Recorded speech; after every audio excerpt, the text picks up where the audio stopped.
For years, officers Briggs and Reynolds harassed, humiliated, and brutalized without consequence, knowing that they were untouchable. Then, one day, they stopped two black twins, Malcolm and Isaiah Carter. The brothers were unarmed. The officers didn't care. When one twin pushed back, refusing to be treated like a criminal, they escalated. Words became threats, and threats became force. And then, when Malcolm moved, they shot him dead. His brother was left beaten, handcuffed, forced to watch his twin bleed out on the pavement. Now, Isaiah Carter, a Delta Force operative with a debt to settle, is coming for them. They thought their version of events would be the only one that mattered. They thought their power made them untouchable. They thought the system would erase their sins, just like it always had. But this time, the system won't save them, because Isaiah Carter is coming, and nothing will stop him from getting his vengeance. Before we go any further, comment where in the world you are watching from, and make sure to subscribe. The hum of the engine purred beneath them as the smooth black Dodge Charger coasted through the quiet streets, its polished frame reflecting the golden glow of the streetlights that lined the pristine sidewalks. Inside, Malcolm Carter sat behind the wheel, fingers drumming lightly against the steering wheel, his sharp gaze flicking between the road and his twin brother in the passenger seat. Isaiah, more relaxed but always observant, sat with his arm resting against the window, watching the well-manicured lawns and neatly trimmed hedges roll past in uniform perfection. You ever notice how these neighborhoods all look the same? Malcolm mused, shaking his head slightly. Every house damn near identical. Like someone copy-pasted the whole block. Isaiah smirked. Ava liked that when she bought the place. Said it felt safe. Safe, Malcolm scoffed, rolling his eyes. I bet it feels real safe when you actually live here. But for us? You think they see two black men in a Charger at this hour and think, oh, they must be visiting family? Isaiah let out a quiet breath, knowing exactly where this was going. Malcolm, don't start. I'm just saying, man, Malcolm continued, his fingers tightening around the wheel. We're driving through one of the richest neighborhoods in the city, and you know damn well we're going to get side-eyed for it. Isaiah sighed, rubbing his temple. We're not doing this tonight. It's been a long month. I want to see Ava, have dinner, and not think about any of this. Malcolm exhaled sharply, his jaw still tight. But he didn't push it further. He just let the silence settle between them as the houses passed by in perfect symmetry, each one illuminated just enough to highlight their exclusivity. Then, just as he was about to switch the subject, Isaiah's eyes flicked to the rearview mirror, his posture subtly shifting. Cop car, he muttered. Malcolm didn't react at first, just kept driving. But his grip on the wheel hardened slightly. Where? Just past us on the other side of the street. Marked unit. Neither of them turned their heads to look. But they could feel it, the weight of being noticed, the unspoken calculation happening behind them. The cruiser rolled past, slowing just slightly as it went by, just enough for its occupants to get a good look at them. Then came the moment neither of them needed to see to understand. The U-turn. Malcolm let out a low chuckle, humorless, eyes never leaving the road ahead. Well, look at that. Right on schedule. Isaiah exhaled slowly, his voice steady but firm. Mal, just keep driving normal. Yeah, Malcolm muttered. Like that matters. The blue and red lights flared to life behind them, the unmistakable wail of the siren cutting through the stillness of the night, commanding them to stop. Malcolm flicked on his turn signal, because God forbid they give them a reason to claim they weren't cooperating, and eased the Charger to a stop at the curb. The world outside was still, eerily silent apart from the faint rustling of leaves in the breeze and the distant hum of a lawn sprinkler. All right, Isaiah murmured, shifting in his seat to face his brother. Let me do the talking. Malcolm's jaw twitched. Yeah? And what's that going to change? It's not about changing anything, Isaiah said, his voice calm but firm. It's about getting to Ava's in one piece. Malcolm didn't answer, just stared straight ahead, his nostrils flaring slightly. Then, slowly, he placed his hands on the wheel, fingers spread wide, making sure they were visible. Isaiah did the same, placing his hands on the dashboard, movements deliberate, controlled. They had both been here before. They knew the script. Footsteps crunched against the pavement as two figures approached the vehicle. A flashlight beam swept across the interior, pausing for just a second longer than necessary on their faces. Then came the voice, gruff, authoritative, laced with the unspoken certainty that this wasn't just a routine stop. License and registration. Malcolm didn't move, his expression blank, but Isaiah was already reaching for the glove compartment, his movements slow, exaggerated for the sake of appearances. "It's in here," he said evenly, looking up at the officer, making sure his tone was neutral, measured. No sudden movements.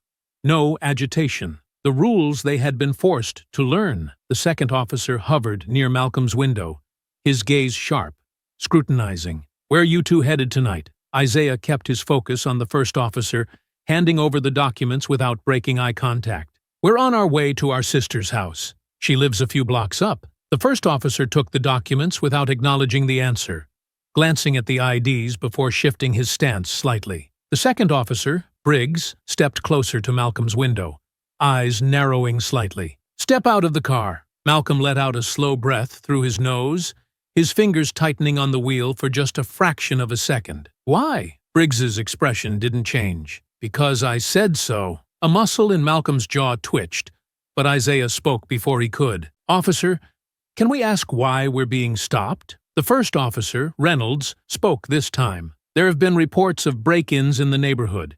You match the description." Malcolm let out a sharp, humorless laugh, shaking his head. "Oh yeah? What's that description? Black and breathing?" Isaiah's pulse quickened. "Mal!" Briggs's voice hardened. "I said step out of the car." Isaiah turned back to Reynolds, his voice still steady. "Look, we're both military officers, Delta forces. Our IDs are right there. We're just trying to visit our sister. We're not looking for trouble." Briggs scoffed. "That right? Then you shouldn't have a problem stepping out." The tension inside the vehicle had thickened to the point of suffocation, every second stretching longer, the air growing heavier. Malcolm exhaled sharply through his nose, eyes locked on Briggs, every fiber of his being screaming at him to push back. But Isaiah was still looking at him, the weight of unspoken understanding in his gaze. Malcolm clenched his jaw, then finally, slowly, reached for the door handle. The moment it clicked open, Briggs's hand went to his holster. The night was about to turn deadly. The door eased open, the soft click of the latch barely audible over the weight of unspoken tension hanging between them. Malcolm stepped out first, slow, measured, his every movement deliberate as he rose to his full height, standing just a few inches taller than the officer before him. His hands remained visible, fingers spread slightly at his sides, a silent acknowledgement of the invisible rules men like him were forced to follow. Isaiah followed, mirroring his brother's controlled movements as he stepped around the front of the car, placing himself just slightly ahead, his stance protective without being confrontational. The night air felt colder now,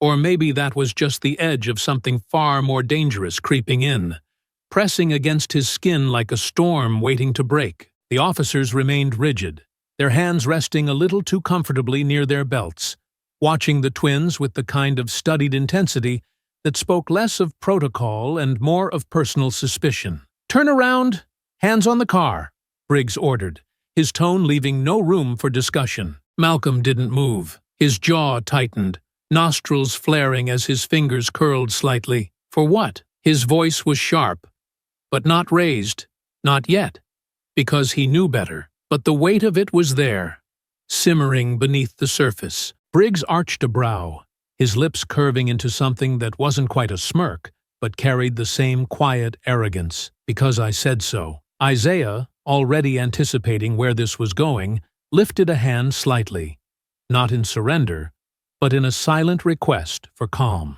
"Look, officer," he started, his voice controlled, steady, the practiced tone of a man who had been here before and knew exactly how little room for error there was. "We're both Delta Force. We understand protocol. If this is a routine stop, we've given you our IDs. You can check them, see we're exactly who we say we are, We don't want any trouble. We're just trying to see our sister." Briggs gave a slow nod, eyes narrowing slightly before he reached for the IDs Isaiah had handed over earlier. He flicked on his flashlight, letting the artificial glow skim over the laminated cards as Reynolds stepped in beside him, peering over his shoulder. The two men exchanged a look, barely noticeable, but Isaiah caught it. "Out of town," Briggs muttered, his voice carrying a tone of immediate skepticism. "Neither of you live here." Malcolm let out a low, humorless chuckle, shaking his head. "That's what we told you. We're visiting our sister." Briggs ignored him, flipping the ID over before glancing up again. "So, let me get this straight. You expect me to believe that two guys with an address across the city just happen to be driving through this neighborhood, in this car, at this hour, because your sister lives here?" Isaiah exhaled slowly through his nose, forcing himself to keep his voice even. "Yes, that's exactly what we're telling you, because it's the truth." Reynolds, who had remained quiet up until now, shifted slightly, the light from Briggs's flashlight casting deep shadows across his face as he spoke for the first time. "Yeah? And what does your sister do to afford a place around here?" Isaiah stiffened, his eyes locking onto Reynolds's in that split-second exchange where the weight of the question was fully understood. It wasn't phrased outright, but the implication was clear. A black woman living in this kind of neighborhood? The suggestion hung in the air, thick and suffocating. Malcolm's lips parted, his patience fracturing audibly in the sharp breath he sucked in. "Excuse me?" Reynolds held his gaze unflinching, as if daring him to press it further. "Just saying, not a lot of people from your side of town end up in places like this without a good reason." Isaiah stepped forward before Malcolm could react, his body positioned just enough to physically interrupt whatever was about to happen. "She's a lawyer," he said, his voice sharper now, clipped in a way it hadn't been before. "Graduated top of her class. Works for one of the biggest firms in the city. That a good enough reason for you?" Briggs let out a slow exhale, tilting his head slightly as he studied them both, as if weighing their words, their worth. Then, without another comment, he turned, walking back toward his squad car. Isaiah let out a quiet breath, thinking for just a moment that maybe, just maybe, this was about to de-escalate. But then Briggs stopped, turning slightly over his shoulder. "Stay where you are," he muttered, disappearing inside his vehicle. Isaiah could hear the faint sound of radio static crackling from inside the car, a murmur of indistinct voices exchanging information, a background check. They were running them through the system. "They're stalling," Malcolm muttered under his breath, shaking his head. "Running our names like we're goddamn criminals." Isaiah didn't respond immediately, just kept his eyes on the officers, his hands loose at his sides but ready. They were pushing, looking for a reason, an excuse, something to justify whatever was already forming in their minds. "Let's just keep cool," Isaiah murmured, though even he could feel the control slipping, the space for logic closing in. Malcolm turned slightly toward him, voice low, edged. "You think that's gonna change a damn thing?" Before Isaiah could answer, Briggs returned, his face unreadable, but his presence carrying something heavier now, something more resolute. He stepped back toward them, the flashlight still in his grip, and gestured. "All right," he said. "Hands on the car. Both of you." Isaiah took a slow breath, bracing himself. "Come on, man. We gave you everything you asked for. You know exactly who we are, where we're going. What are you still looking for?" Briggs didn't waver. "Step to the car." Malcolm didn't move. Briggs's hand went to his holster. Isaiah saw it happen in slow motion. The shift in posture, the way the air seemed to thicken, the silent understanding of what came next, if they didn't comply. His own breath caught for just a second, but then, with a slow, reluctant motion, he turned, placing his hands against the cool metal of the Charger's hood. Malcolm hesitated a second longer before finally, begrudgingly, following suit. The moment his hands touched the car, Briggs grabbed his wrist. Isaiah saw the first real flash of emotion break across Malcolm's face. A sharp flicker of something primal, something furious, and that was all it took. The spark had been lit. The night was about to ignite. The cold metal of the charger's hood pressed against Malcolm's palms, the rough texture biting into his skin as Briggs's hands moved with unnecessary force over his back, pressing hard against his ribs before sliding lower. The pressure wasn't just about the search.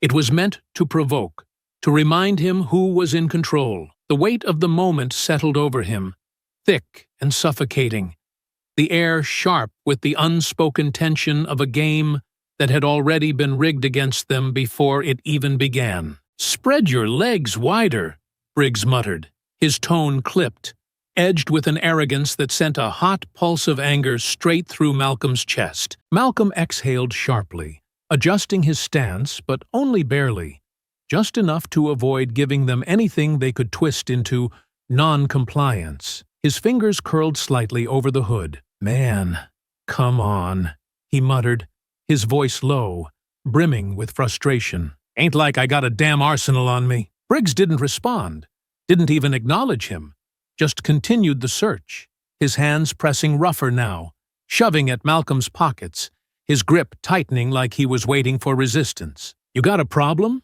Briggs asked, his breath close now, deliberate, as his fingers dug into Malcolm's arm. Malcolm shifted slightly, his muscles tensing beneath the touch. "Yeah, I got a problem. My problem is some punk throwing me up against my own damn car like I just knocked over a damn convenience store." Briggs's grip tightened. Isaiah, still pressed against the charger beside him, felt the shift in the air before the words even fully registered. This was it, the moment the officers had been waiting for. "Mal," Isaiah warned, his voice tense but controlled, his eyes darting toward his brother with an urgency that was more than just a plea. It was survival. Briggs let out a slow, amused breath. "Listen to your brother, boy," he muttered, the last words sliding out of his mouth like venom, slow and deliberate, meant to cut deep. The night snapped. Malcolm jerked, twisting slightly, his head snapping toward Briggs, his breath sharp, his entire body coiled like a loaded spring. Isaiah moved instantly, pressing forward, shoulder against Malcolm's, physically blocking him before the last thread of restraint could break. "Malcolm, stop." Isaiah's voice was steady, but laced with urgency, his hands raised slightly in a placating motion. "Not here, not now." But Malcolm's breath was already coming too hard, too fast, his nostrils flaring, his fingers flexing at his sides. His instincts were screaming at him, demanding that he fight back, that he refused to let them turn him into a victim. Briggs tilted his head, smirking just enough to let them know he'd already won. "That's what I thought," he murmured. Then, slow and deliberate, he reached for his belt. Isaiah's pulse spiked. "All right," Briggs said, pulling out his handcuffs, letting the metal glint under the streetlight. "We're detaining you both while we confirm your story." Isaiah stepped forward. "Detained for what?" Briggs shrugged. "Resisting a lawful search. Possible obstruction. Hell, maybe even suspicion of intent. We got plenty of reasons." "That's a lie," Malcolm snapped, jerking away the moment Briggs reached for him. And that was all they needed. Briggs's grip latched onto Malcolm's arm, yanking him toward the car with unnecessary force, his shoulder wrenching forward at an awkward angle. Malcolm instinctively twisted, trying to regain his balance, and in that split second, Reynolds stepped in, gripping his other arm and pushing against his back, trying to force him down. Isaiah reached for Malcolm's shoulder, trying to stabilize him. "Just go with it, man. Just let them—" "Let go of me!" Malcolm barked, his voice cracking with the raw frustration of a man who had been through this before, who had been humiliated enough times to know where it led. He wasn't fighting. He wasn't attacking. He was reacting, but that didn't matter to them. Briggs shoved hard. Malcolm staggered. "He's resisting!" Briggs shouted, his voice already changing, twisting reality into a lie. Reynolds pulled back, his hand moving quickly to his belt. "He's got a weapon!" Isaiah saw it happen before it even did. The words were still in the air when Briggs reached for his gun, his movements rehearsed, practiced, like he'd been waiting for the moment to make the call. Malcolm twisted one last time, breath sharp, teeth bared, and then the gunshot cracked the air open. Malcolm jerked violently, his entire body snapping backward, his chest arching before his knees gave out beneath him. His breath hitched, a sound halfway between shock and disbelief, before he crumpled onto the pavement. Isaiah's scream tore through the night. "Malcolm!" He moved without thinking, lunging toward his brother.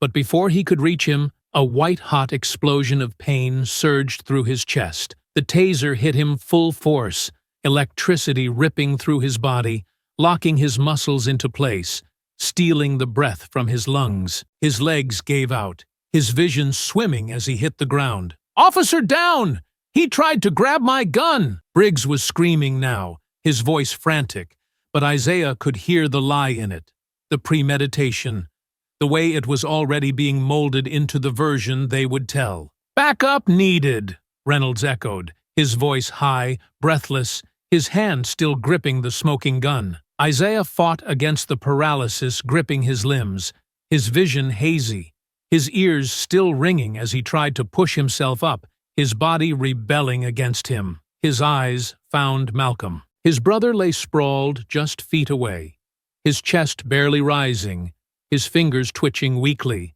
his mouth parting slightly as if he was trying to say something. Isaiah dragged himself forward, his body screaming against the movement. "Malcolm, hold on, man." Malcolm coughed, a wet, ragged sound, his fingers weakly grasping at the air before finding Isaiah's arm, gripping with what little strength he had left. His lips trembled as his breath hitched, his eyes searching Isaiah's with something heavy, something Isaiah didn't want to understand. "Isaiah," Malcolm's voice barely came, choked, strained, each word a fight.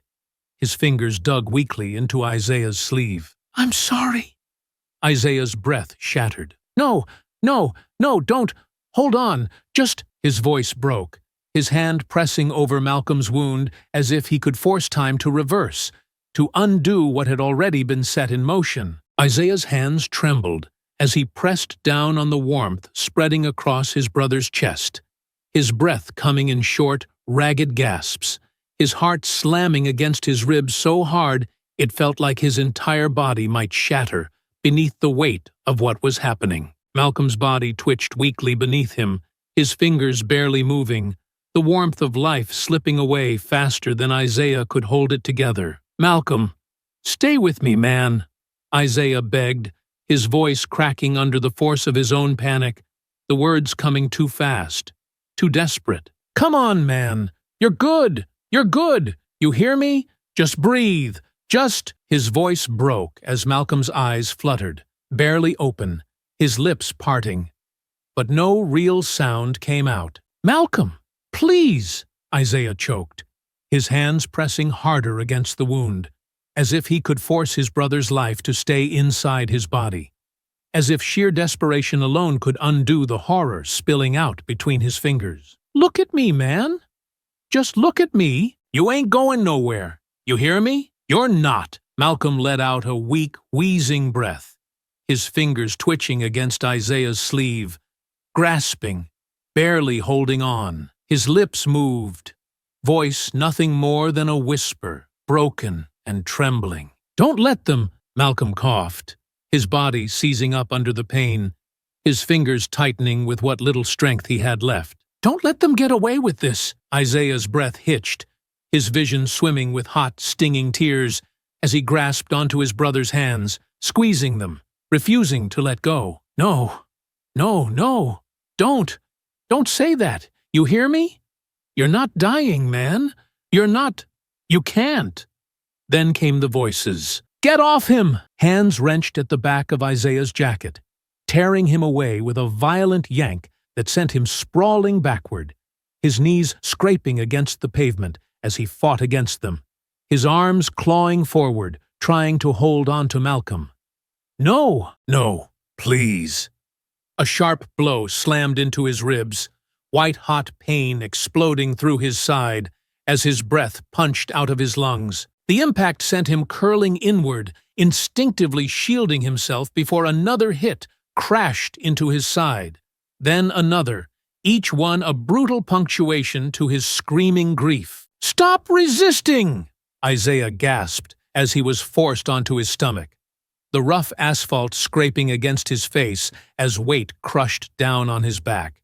A knee digging into his spine so hard it made his ribs groan in protest. His wrists were yanked behind him, his arms twisted at an unnatural angle, metal clamping down against his skin with sharp, biting force. "You think you can attack us?" A hand fisted into his hair, yanking his head back so he was forced to look up, forced to stare into Briggs's face, his teeth bared, his eyes gleaming with unchecked fury. "You killed my brother!" Isaiah screamed, his voice raw, shattered, the words barely making it past the sheer force of his rage and agony. "You shot him!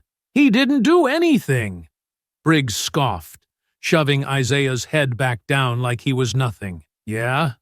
That what you think? 'Cause what I saw was a dangerous suspect resisting arrest." Isaiah's chest heaved, his body trembling beneath the weight pressing him into the pavement. He was unarmed. "You murdered him." His voice cracked, his throat burning, each word dragged from the deepest part of him, the part that had just lost the only person who had ever understood him completely. "You killed him in the street like a damn animal, and now you're gonna act like we deserved this?" Briggs twisted his grip harder, pressing his knee down with more force until Isaiah let out a strangled cry. "You know how this works, right? Who do you think they're gonna believe?" Isaiah sucked in a shaky breath, his entire body going stiff as a hollow, gut-wrenching realization settled over him. This was always how it ended. Briggs stood, dusting off his uniform, like this was just another day, another routine, nothing more than an inconvenience.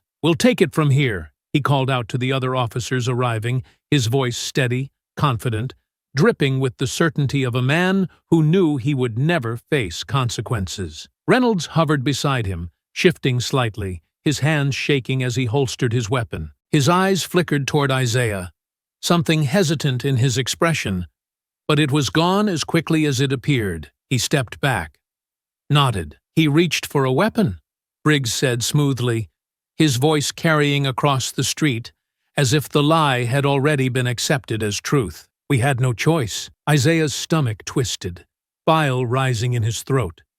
The words had already changed.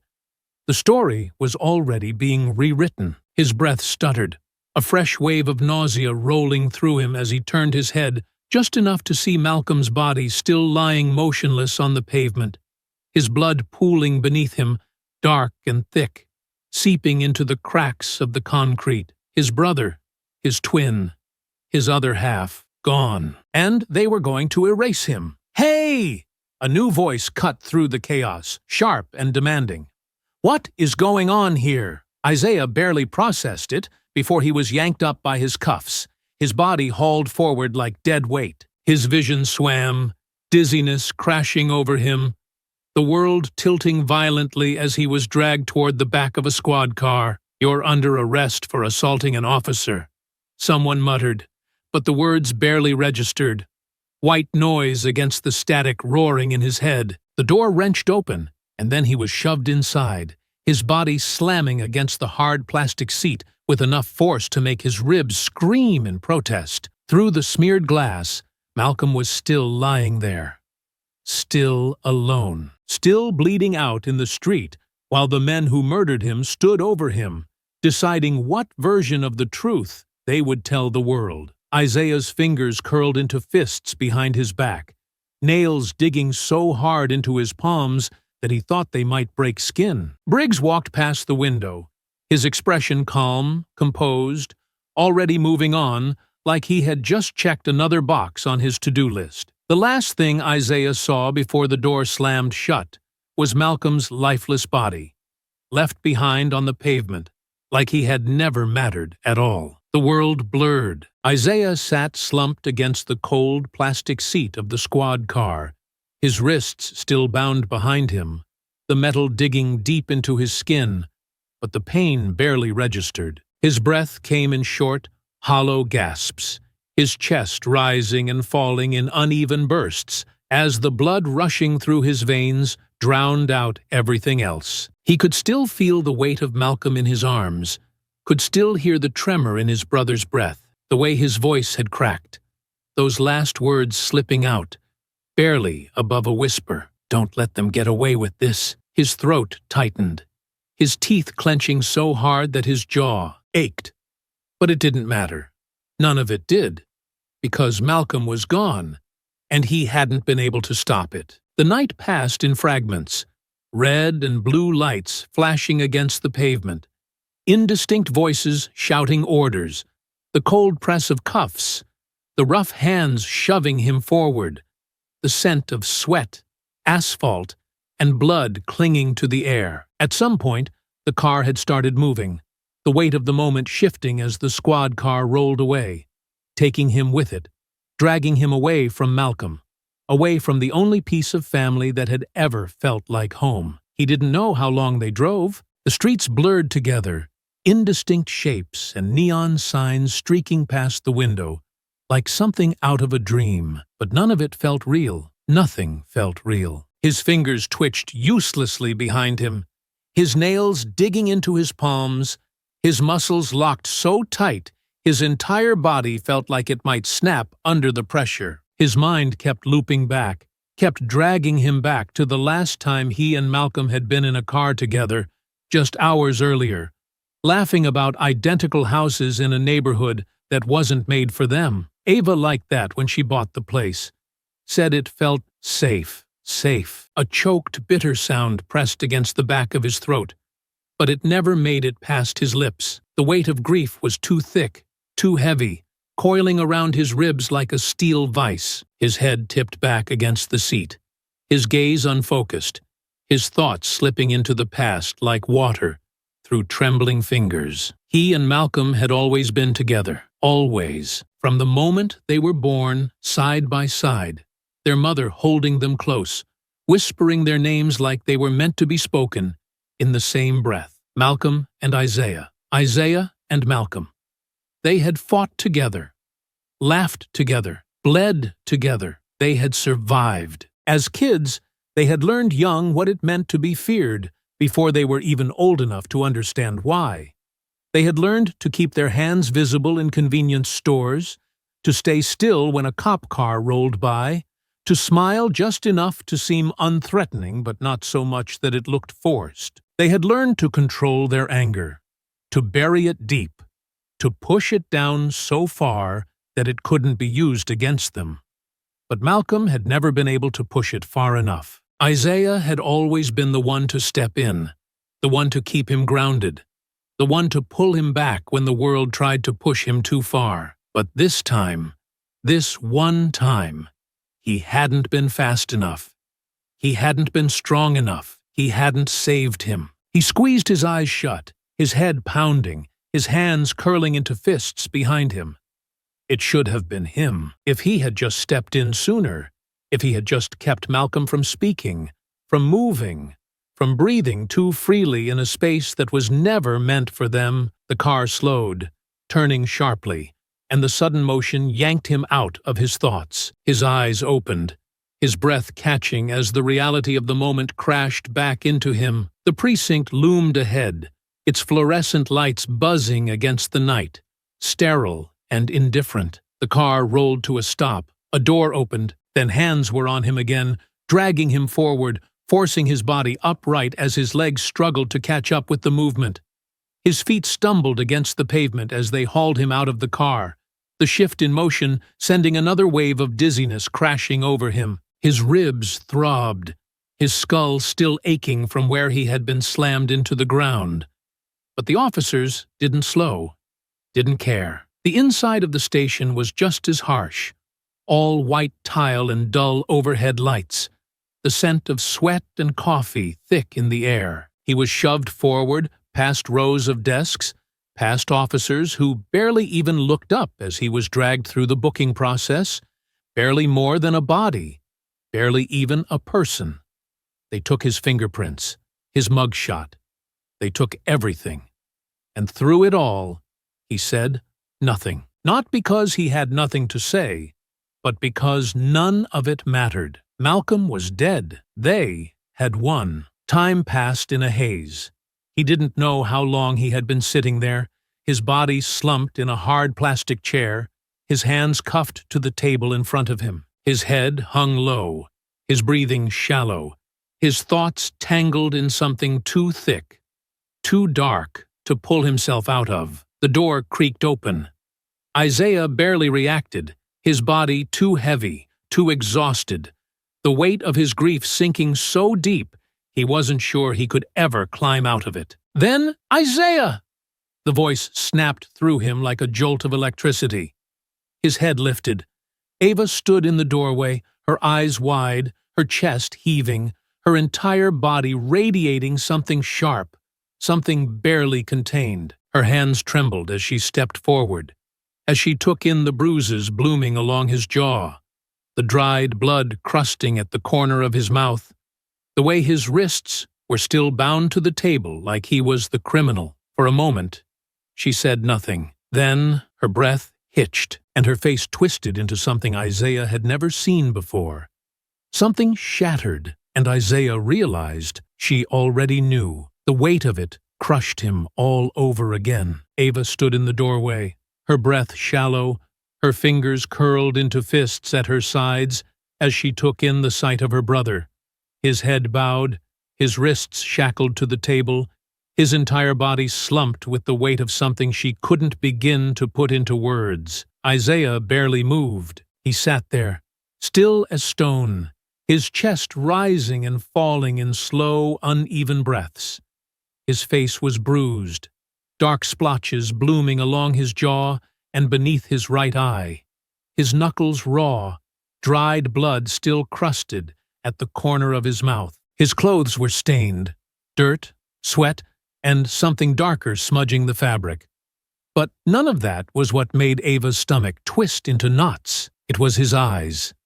They were empty. Ava swallowed hard, forcing down the burn in her throat as she stepped forward, the sharp click of her heels against the linoleum cutting through the heavy silence. She wasn't here to cry.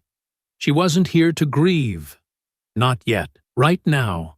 Isaiah needed her. She pulled out the chair across from him, scraping it against the floor as she sat down. Isaiah. Her voice was steady, firm. It took him a second to react, his gaze slowly lifting to meet hers. His eyes were bloodshot, ringed with exhaustion so deep it looked like it had settled into his bones. He blinked once, sluggish, as if pulling himself back into the present required effort. They killed him, he murmured, his voice hoarse, raw from screaming. Ava inhaled sharply through her nose, her jaw tightening. She forced herself to push through it, to keep her composure, to shove aside the grief clawing at her insides long enough to get him out of this room. I know, she said, the words barely above a whisper. I know, Isaiah. He let out a slow, uneven breath, his fingers twitching against the cold metal of the cuffs. They shot him in the street like a dog. His voice cracked slightly, but there was no real emotion behind it.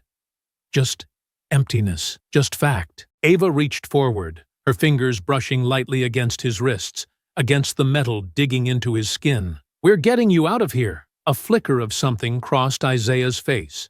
Not quite hope, but something close enough to it that Ava held onto it with everything she had. They're charging me, he muttered.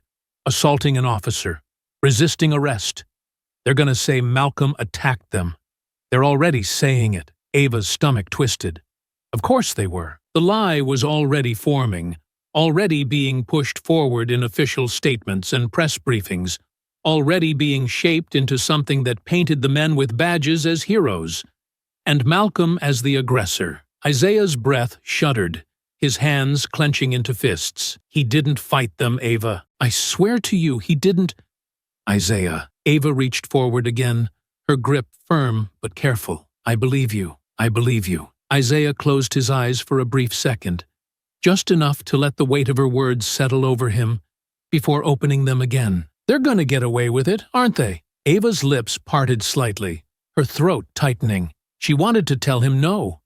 She wanted to tell him that the law worked, that there was a path forward, that Malcolm would get justice, but she wasn't about to lie to him. Instead, she took a breath, straightened her spine, and forced every ounce of confidence into her voice. Right now, I need to focus on getting you out of here. After that, we fight. But we don't get to do anything if you're still in a jail cell. Understand? Isaiah held her gaze for a long moment before giving a slow, reluctant nod. Good, Ava said, already shifting into action. She reached into her bag, pulling out a stack of documents, setting them on the table with sharp precision. I've already spoken to a judge. I filed for emergency bail consideration, but the police are pushing back. They're claiming you're a flight risk. Isaiah scoffed, shaking his head. A flight risk? You serious? They're stalling, Ava confirmed, her lips pressing into a thin line, buying themselves time while they craft their story. If they keep you in here long enough, they control the entire narrative. I can't let that happen. Isaiah exhaled sharply, his jaw clenching. So, what's the plan? Ava sat forward. I filed a motion for an immediate review of the charges, which means I can argue for your release in front of a judge first thing in the morning. But that's not enough. I need leverage. I need pressure. Isaiah frowned slightly, his brow furrowing. What kind of pressure? Ava glanced toward the two-way mirror, knowing full well that someone was listening, and lowered her voice just slightly. I called every journalist I know, every activist, every civil rights lawyer, everyone. By morning, the entire city is going to be watching this case. The more eyes on it, the harder it'll be for them to bury the truth. Isaiah stared at her, a flicker of something unreadable passing across his face. You really think that's gonna work? Ava leaned in. I think they want to make you disappear. But they can't if we make sure the entire damn country is looking at them. Isaiah swallowed, his throat tight. He wanted to believe her. He needed to believe her. But he had seen too many names turned into hashtags, too many bodies left in the street with no justice to follow. Ava could see the doubt, the exhaustion, the raw hopelessness clawing at him. She reached out again, this time grasping his hand, her grip firm, grounding. I'm getting you out of here, she repeated, her voice steady, unwavering. I swear to you, Isaiah, you are not going to rot in here while they turn Malcolm into some thug who deserved to die. Not while I'm still breathing. Isaiah exhaled, something deep in his chest shifting. The moment Isaiah stepped out of the station, the air hit him like a slap to the face. Cold, sharp, too open after the suffocating walls of the holding cell. He inhaled deep, filling his lungs, but it wasn't enough. The weight in his chest didn't lift. The shackles on his wrists were gone, but they had been replaced with something heavier, something that no court order or legal maneuver could undo. Ava was beside him, walking with purpose, her heels clicking against the pavement, her posture straight and controlled. But Isaiah could see the tension in her shoulders, the way her fingers clenched the strap of her briefcase too tightly. She had won this battle. Barely. But she was already bracing for the war ahead. Outside the precinct, a wall of reporters and flashing cameras lined the barricades. Microphones extended forward, voices shouting questions. News vans parked along the curb, their headlights illuminating the chaos. Ava had done exactly what she said she would. The city was watching. Isaiah, do you have anything to say about the charges against you? Isaiah. What happened that night? Do you believe the officers acted unlawfully? He didn't stop, didn't look at them. His jaw was locked, his fingers curling into fists at his sides, his pulse roaring in his ears. He couldn't be here. He couldn't breathe with all these people shoving microphones in his face, waiting for him to break, waiting for a quote, waiting to twist whatever words he said into something neat and palatable for the 6 o'clock news. Ava didn't stop either. She pressed forward, her grip firm on his arm as they moved toward the waiting car. The cameras flashed. The questions kept coming, but the moment the car door shut behind them, the world outside became nothing more than a distant hum. Isaiah stared ahead, his jaw tight, his body stiff. Ava exhaled beside him, her fingers pressed against her temple, her breath unsteady for just a moment before she composed herself again. You okay? She asked softly. He didn't answer. Because no, he wasn't okay. He had just been released from a cell after watching his brother die in the street. He had been beaten, cuffed, accused, and now the same system that let those officers pull the trigger was still holding him by the throat, still twisting the truth, still making sure that he was the criminal. No, he wasn't okay. But what did that even matter? Ava exhaled again, shifting in her seat. "We're going straight home," she said. "You need to rest. We'll talk about everything tomorrow." Isaiah just kept staring ahead. The first thing Isaiah noticed when they walked through the door was how normal everything looked. The living room was still warm with the scent of lavender and wood polish. The couch still had the same deep indent from where Malcolm always sat. Their mother's old quilt still draped over the back, like she had left it there herself. For a split second, Isaiah could almost pretend Malcolm was in the next room, almost pretend that if he just walked down the hall, he'd find him there, scrolling through his phone, smirking at some stupid joke, breathing. But then, the weight of reality crashed down again, and the silence in the house felt unbearable. Ava set her briefcase on the table, rolling her shoulders as she exhaled. "All right. First thing tomorrow, we start putting pressure on the DA's office. I already have a few people reaching out, but we need to push harder. They're going to try and stall, hoping this blows over. But it won't, not this time." Isaiah sat on the couch, leaning forward, his elbows on his knees, his fingers laced together as he stared at the floor. "And if they don't do anything?" His voice was quieter now, steadier, but still heavy with something unresolved. Ava hesitated for a fraction of a second before responding. "Then, we take it higher. We push for federal involvement. Civil rights violations, anything we can throw at them." Isaiah nodded slowly, but the emptiness in his eyes didn't change. And just like that, the days bled together. The calls were made. The paperwork was filed. The protests outside the police department grew larger. The city boiled with tension. And every single attempt at justice was met with the same response. "We're still reviewing the case. There isn't sufficient evidence at this time to proceed with charges." The officers were acting in the line of duty. Isaiah sat in silence as he listened to the news updates, as he watched Ava's frustration mount, as he watched every single person with the power to do something step back, fold their hands, and do nothing. Every door they knocked on led to another excuse, another delay, another carefully worded statement about ongoing investigations and due process. The system wasn't just broken. It was doing exactly what it was built to do. And Isaiah could feel something shifting inside him, a slow burn, a weight pressing against his ribs, pushing harder, making it impossible to breathe. Isaiah was sitting at the dining table, staring blankly at his untouched plate of food, the news droning in the background. Ava sat across from him, her phone pressed to her ear, her free hand gripping a pen so tightly her knuckles turned white. "That's not good enough," she snapped, her voice sharp, laced with an anger she was barely holding back. "They have body cam footage. Where is it? Why hasn't it been released?" Isaiah barely heard her. His eyes had drifted toward the TV, the headline scrolling across the screen. "Press conference. Police chief speaks on tragic incident involving Malcolm Carter." The screen cut to a podium. The police department's emblem displayed proudly behind the man standing in front of the microphones. "The loss of life is always unfortunate," the chief said, his voice steady, smooth, rehearsed. "Our officers were faced with a life-threatening situation, and they responded accordingly. The suspect was hostile, uncooperative, and attempted to reach for a weapon. They had no choice but to defend themselves." The camera panned slightly.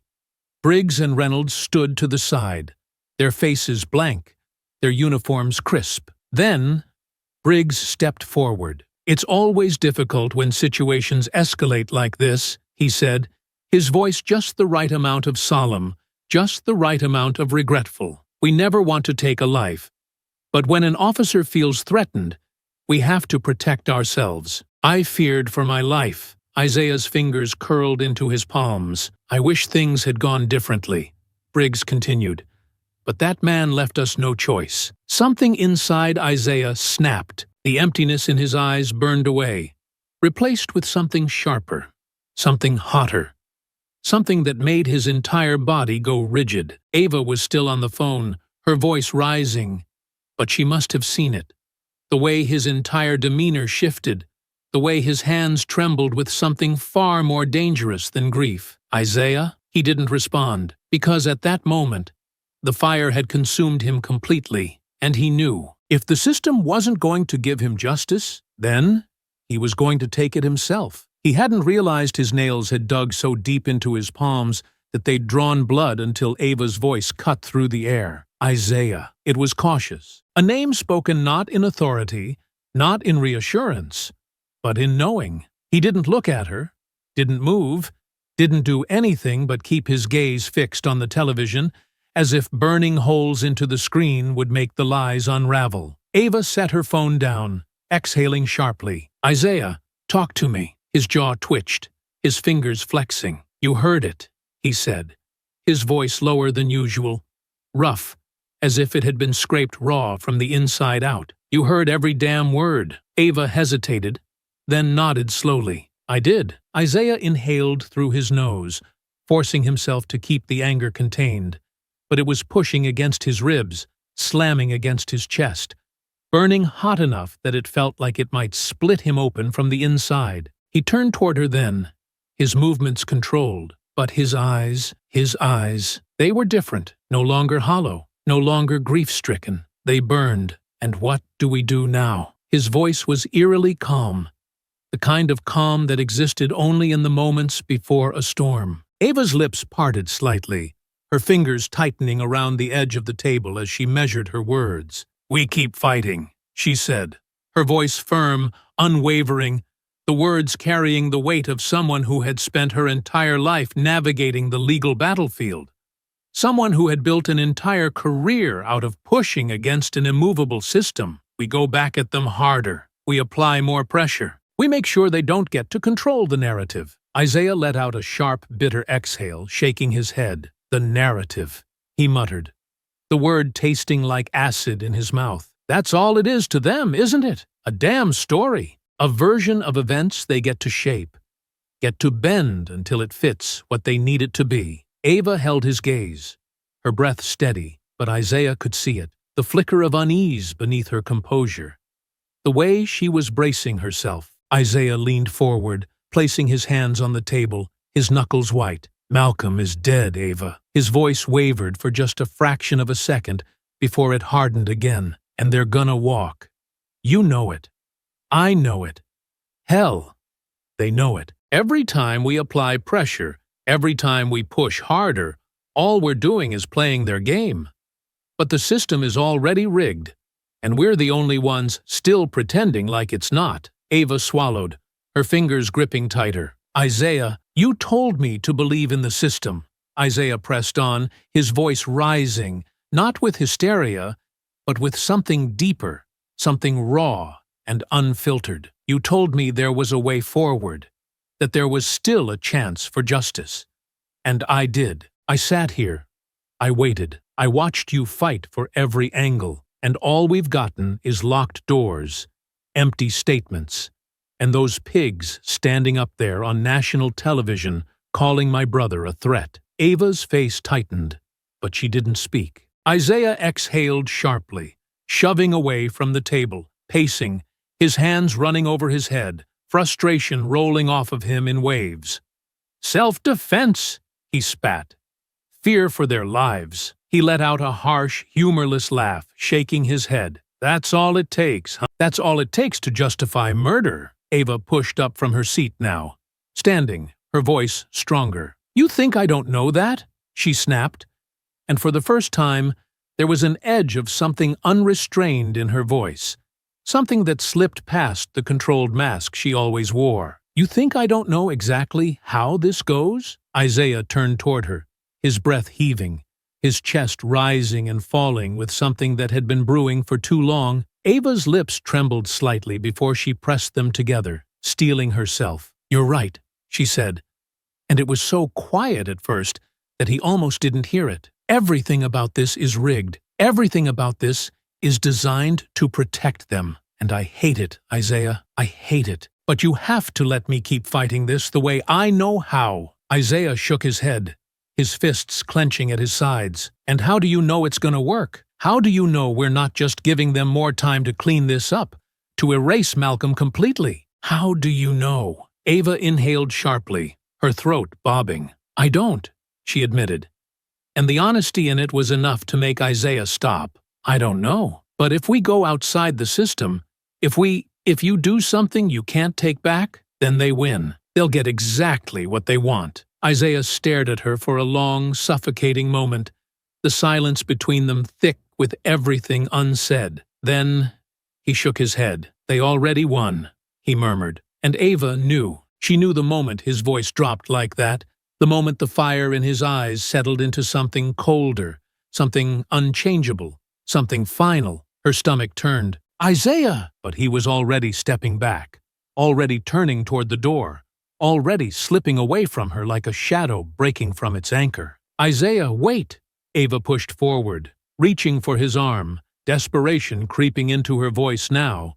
But he was already gone, already moving toward something she couldn't pull him back from. She watched the door shut behind him, watched the final sliver of light disappear as he walked into the night.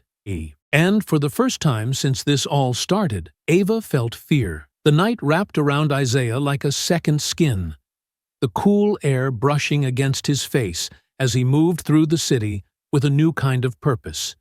Each step measured, each thought sharper than the last. He had always been disciplined. Military training had drilled that into him. But this was different. This wasn't combat. This wasn't a mission sanctioned by the government. This was something far more personal. He had no plan at first. Not a solid one, anyway. Just the quiet, steady hum of rage pushing him forward. The certainty that he needed to see them. Briggs and Reynolds needed to look them in the eye again. Needed to watch them in a way they had never expected.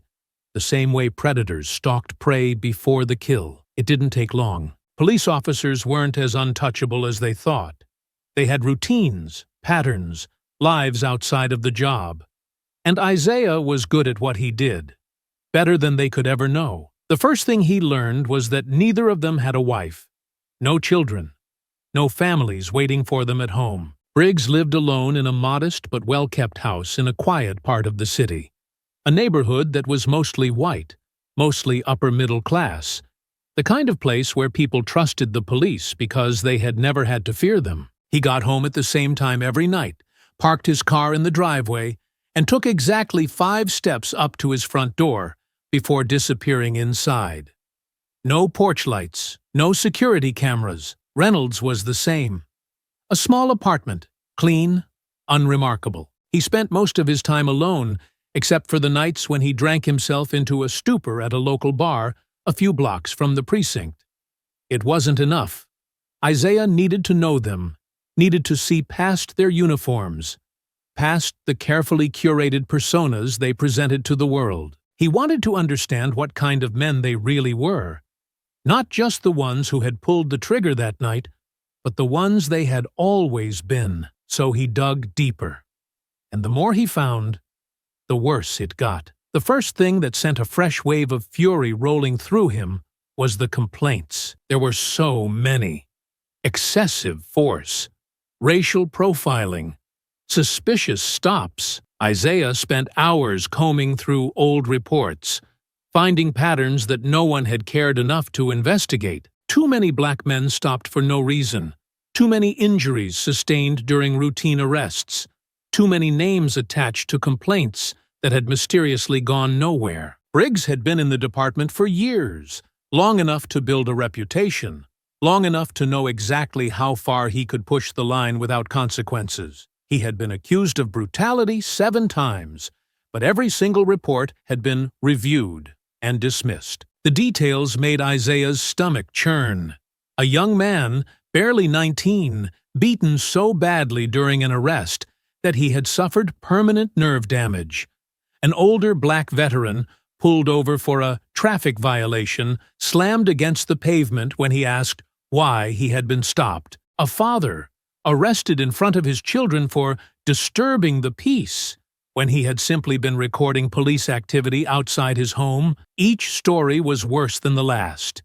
Each one a reminder that Malcolm's death had not been an accident, not an isolated incident. Briggs had been hunting men like Malcolm for years, and no one had stopped him. Reynolds wasn't much better. He had fewer complaints, fewer marks on his record, but that only made it worse, because Isaiah could see the pattern of silence, the way he had watched and done nothing, the way he had backed up Briggs's lies time and time again, the way he had let black men suffer under his partner's hands without ever stepping in. Isaiah found body cam footage from 3 years ago, a case where a young black teenager had been stopped while riding his bike through a predominantly white neighborhood. Briggs had done all the talking, his voice smooth, condescending, barely masking his hostility. The boy had been scared, his voice shaking as he answered their questions, his hands trembling as he reached for his ID. Then Briggs had slammed him against the squad car,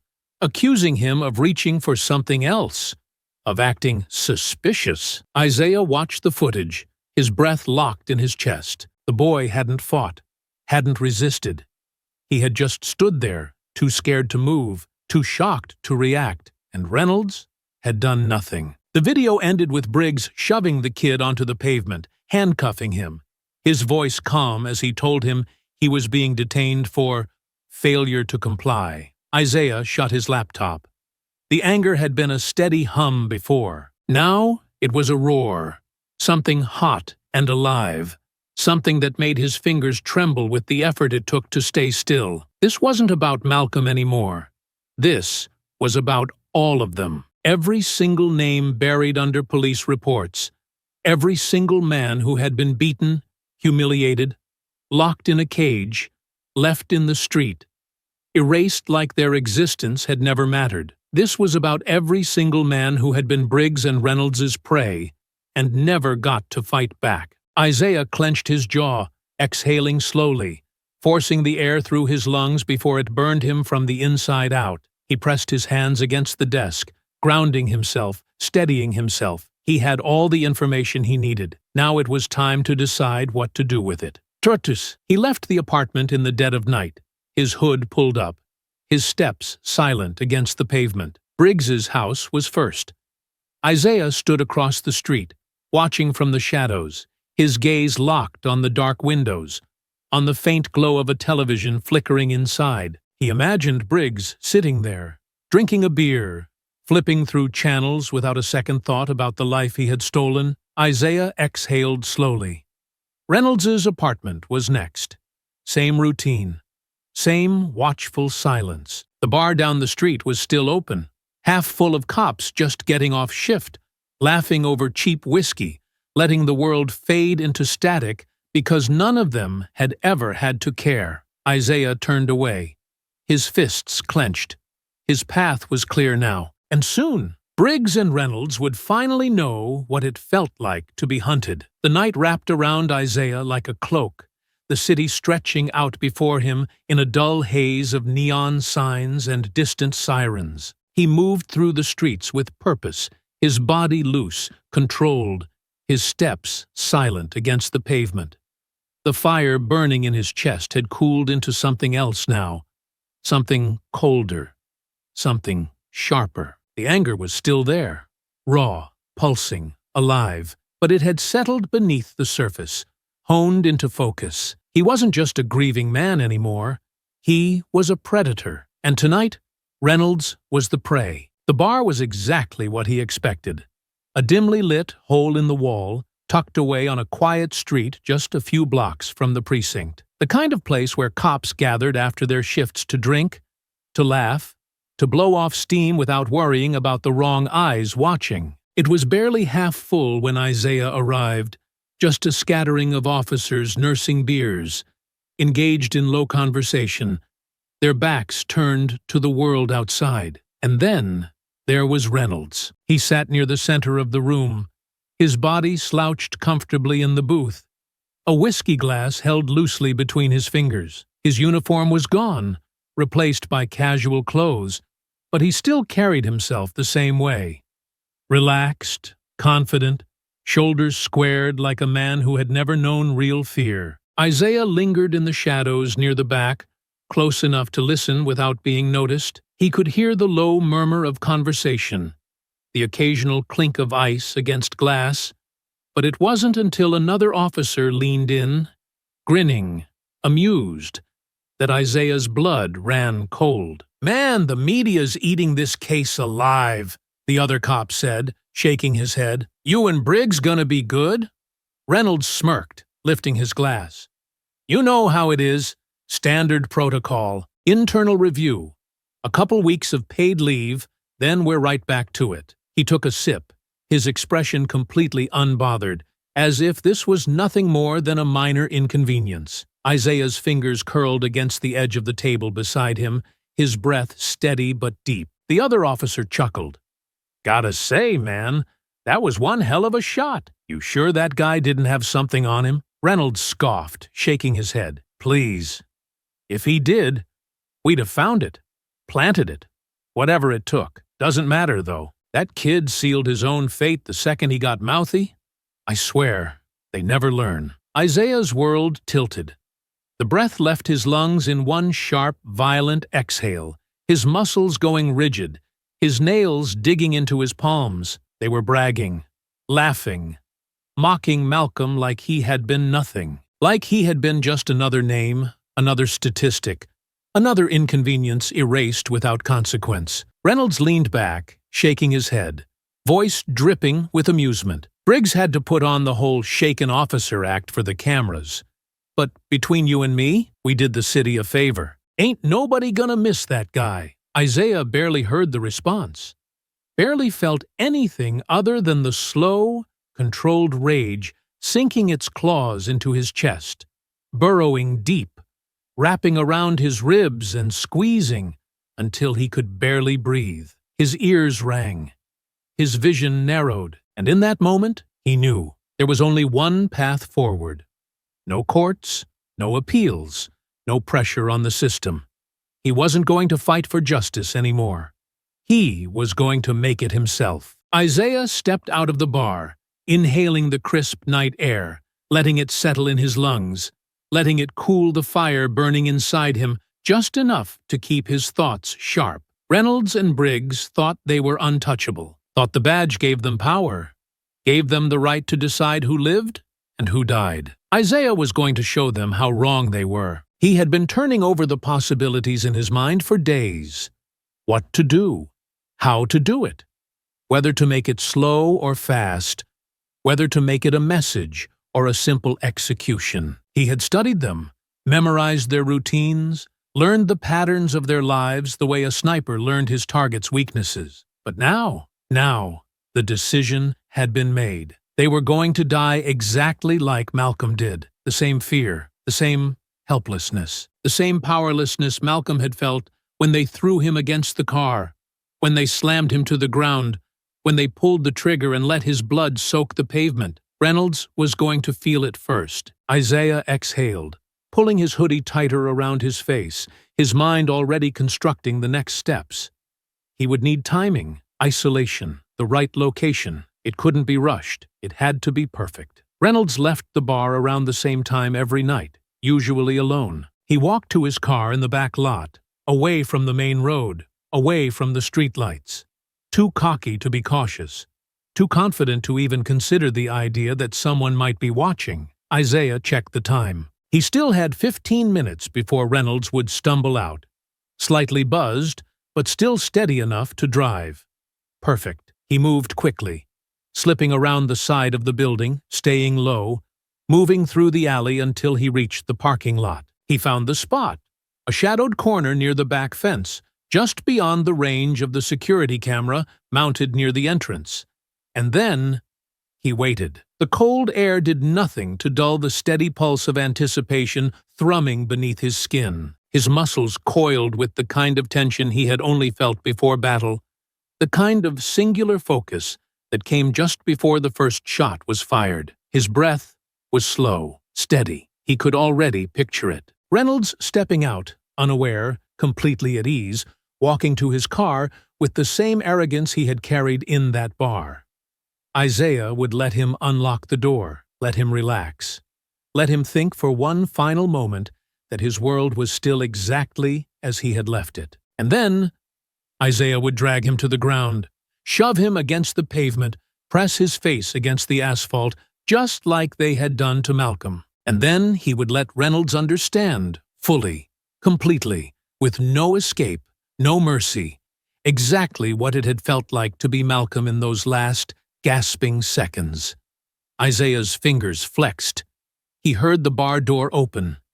It was time. Isaiah stayed still, his breath steady, his body coiled, his muscles tense but controlled, as he watched the door to the bar swing open. The dim yellow light spilled onto the pavement, stretching shadows out across the lot, casting long, dark lines that flickered and shifted as Reynolds stepped outside. He moved just like Isaiah had expected, comfortable, unhurried, oblivious. His posture was loose, his shoulders relaxed, the confidence of a man who had never known true danger, who had never had to look over his shoulder, who had never once considered that the violence he inflicted could ever find its way back to him. Isaiah clenched his jaw, watching, waiting, his fingers curling into fists as Reynolds dug into his pocket, pulling out his car keys and whistling softly to himself, swaying slightly from the alcohol still running warm through his bloodstream.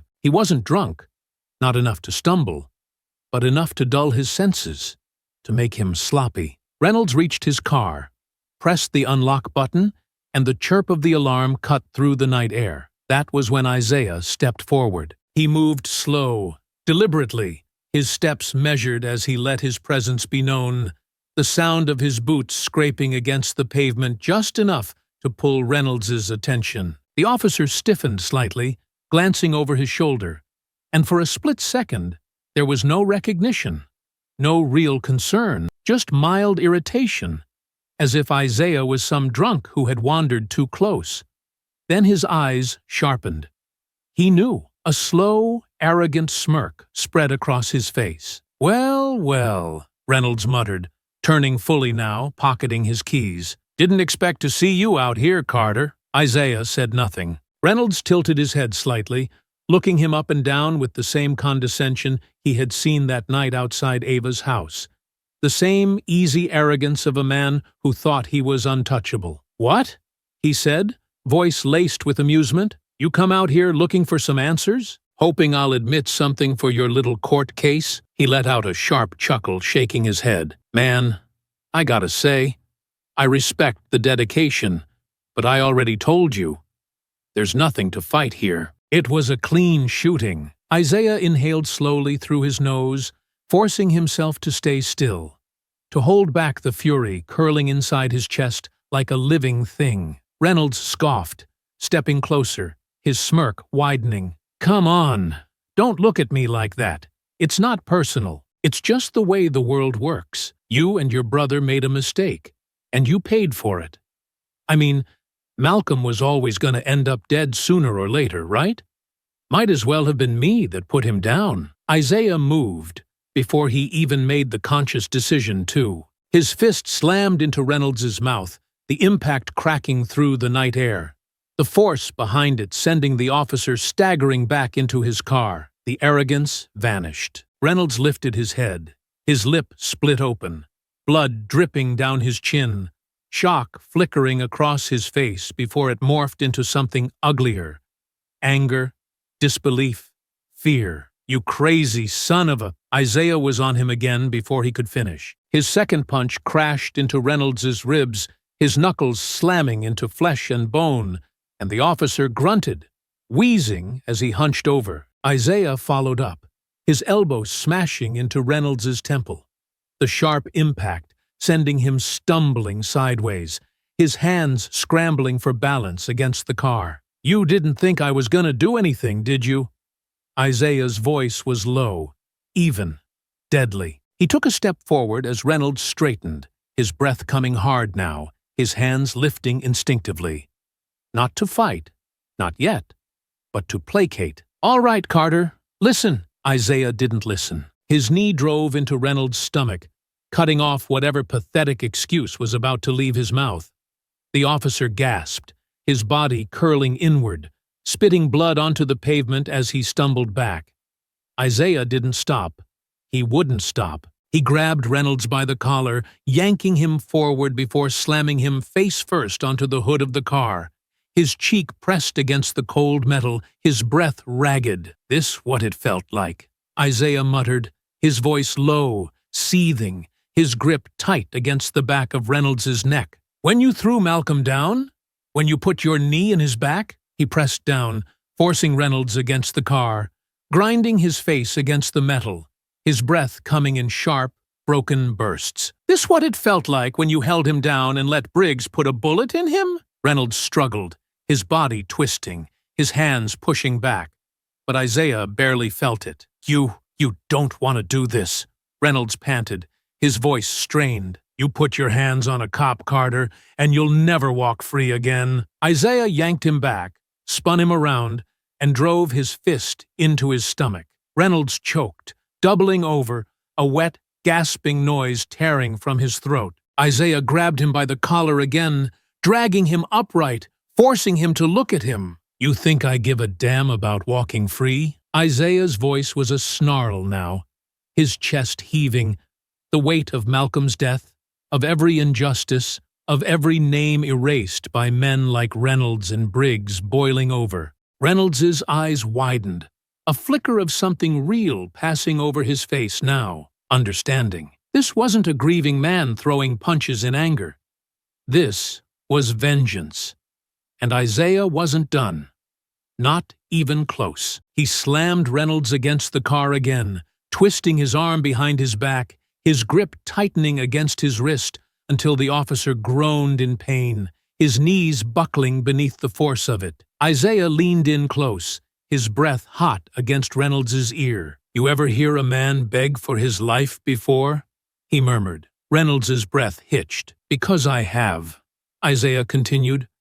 "I heard my brother plead. I heard him fight for every last breath after your partner put a bullet in him." Reynolds swallowed hard, his throat bobbing. Isaiah pulled him back, just slightly, just enough to let him get a breath before slamming him back down. "You think you know fear?" Isaiah's voice was ice now. Steady, deliberate. "You don't, but I'm gonna show you." And for the first time, Reynolds understood. This wasn't a warning, it was a promise. Isaiah pressed down harder, wrenching Reynolds's arm behind his back, forcing a choked groan from the officer's lips. "You feel that?" Isaiah muttered, his voice dangerously low, steady in a way that sent a cold, primal dread through Reynolds's veins. "That's the feeling my brother had in his last moments. The weight against his back, the helplessness, the realization that no matter what he said, no matter how much he pleaded, none of it was going to change a damn thing." Reynolds shook his head weakly, blood dripping from the corner of his mouth. "But please!" Isaiah's stomach twisted violently at the sound of that word coming from this man's lips, because Malcolm had begged. He had pleaded, and Reynolds had laughed. Isaiah leaned in closer, pressing his lips near Reynolds's ear. "That's the first time I've ever heard you say, 'please,'" he murmured, his voice almost thoughtful. "You think you deserve mercy?" Reynolds let out a garbled whimper, his body twitching under Isaiah's weight. Isaiah closed his eyes for just a fraction of a second, feeling the weight of Malcolm's absence pressing down on him, feeling the raw, unchecked rage that had been simmering inside him for days solidify into something lethal, something final. No more warnings, no more second chances. Reynolds had spent years preying on people, terrorizing black men who had done nothing but exist in the wrong place at the wrong time. He had stolen lives, stolen dignity, stolen futures, and now Isaiah was about to take something from him, permanently. Isaiah's grip shifted, his movements precise, calculated. Not just the wild force of revenge, not just unrestrained violence, but the trained precision of a man who had spent his entire career learning exactly how the human body worked, how it could be broken in ways that no surgery, no rehabilitation, no amount of money or connections could ever undo. His fingers found the right point at the base of Reynolds's neck, right between the cervical vertebrae. A single, perfect target. You ever hear what happens when you sever the right part of the spinal cord? Isaiah's voice was almost conversational. Calm, unshaken. Reynolds gasped, his body trembling now, his weight shifting as he tried to thrash free. Isaiah let him struggle. For a second, for one final moment of hope before taking it away forever. Then he struck. A quick, brutal jab. Precise. Unforgiving. There was a sharp, sickening pop, the kind of sound that wasn't loud but carried all the weight of something irreversible. Reynolds's entire body seized, his limbs locking for a split second before collapsing completely, his breath hitching, his mouth opening. But no sound came out. His throat spasmed uselessly, his hands twitching before going limp. Isaiah took a slow step back, watching as realization flooded into Reynolds's wide, horrified eyes. He tried to move his legs. Nothing. He tried to speak. Nothing. The panic came all at once, his breath hitching, his fingers scrabbling uselessly at the pavement as his body failed him, as his lungs stuttered through the first gasps of a man who truly understood, for the first time in his life, what it meant to be powerless. Isaiah crouched beside him, resting his elbows on his knees, his head tilting slightly. That feeling right there. His voice was quiet, almost eerily soft. That's the same feeling every single man you and Briggs put down felt in their last moments. That's the same fear Malcolm had. That's the same helplessness you let him die with. Reynolds's eyes burned with pure terror, his mouth still trying to form words, but nothing came. His spinal cord was severed too high. His vocal cords were gone. He would never speak again, never move again, never hurt anyone again. Isaiah exhaled, standing slowly. He let himself take in the moment, let himself watch Reynolds struggle, let himself feel the weight of what he had done settle into his bones before he turned away. His exit was clean, quiet, controlled. He moved through the alley, his footsteps blending into the night, his body slipping into the shadows like a man who had never been there at all. No cameras had caught him. No witnesses had seen. By the time Reynolds was found, by the time someone realized what had happened, Isaiah would be long gone. And by the time the officers at the precinct gathered around their fallen brother, whispering in hushed, horrified voices about the mysterious, permanent, irreversible injury that had left him a silent, broken shell of a man, Isaiah would already be planning the next move. Because this wasn't over. Not until Briggs felt the exact same thing. The city pulsed around Isaiah like a living thing, a quiet hum of life moving on, untouched by the war unfolding in the shadows. He moved with the night, a ghost between streetlights, unseen, unnoticed. This was the point of no return. He had known it the second he left Reynolds broken in that parking lot. He had felt it settle deep in his chest, in the slow, burning calm that had taken root inside him. There would be no redemption. No running, no hiding. The police would figure it out, and they did, faster than he expected. Isaiah had been careful, methodical. But the second Reynolds's condition was reported, the second the department realized this wasn't some random street attack, they had moved fast. The precinct had gone on high alert, and within hours, they had pieced it together. They knew it was him. And that was how Isaiah found himself watching his own house being raided from the shadows. He stood at a safe distance, tucked behind an old industrial building, his hoodie pulled low, his hands in his pockets, his breath slow and measured as red and blue lights flashed against the windows of the place he had once called home. Officers moved in and out, weapons drawn at first, then lowered as it became clear that he wasn't inside. They were too late. Isaiah had abandoned it the moment he knew what had to be done. He had left nothing behind but the furniture, the past, the ghost of the man he used to be. Still, he watched as they tore through it, as they searched, as they called out his name over radios. His name was no longer just a name. It was a target. He should have felt something. Panic, dread, regret. He felt nothing because this was inevitable, because he had work to do. Then his phone vibrated. He pulled it from his pocket, checked the screen. Ava. His stomach tightened instantly. Isaiah stepped deeper into the shadows before answering, keeping his voice steady. Yeah, but the second she spoke, he knew. Isaiah! He was here, his entire body locked. Ava, he said carefully, his voice dangerously low now. Tell me exactly what happened. Her breathing was uneven, tight, but controlled. He could tell she was pacing, could hear the slight shift of her heels against the hardwood. Briggs showed up at my house, barged in. He was panicking, Isaiah. He was out of his mind. Isaiah's vision blurred with heat. What did he say to you? His grip tightened around the phone. He's losing it, Ava continued, her voice strained, layered with something she rarely let slip. Fear. He said he knows it was you. He kept saying he could feel it, that you were out there watching, that you were coming for him. Good. Isaiah exhaled. Slow.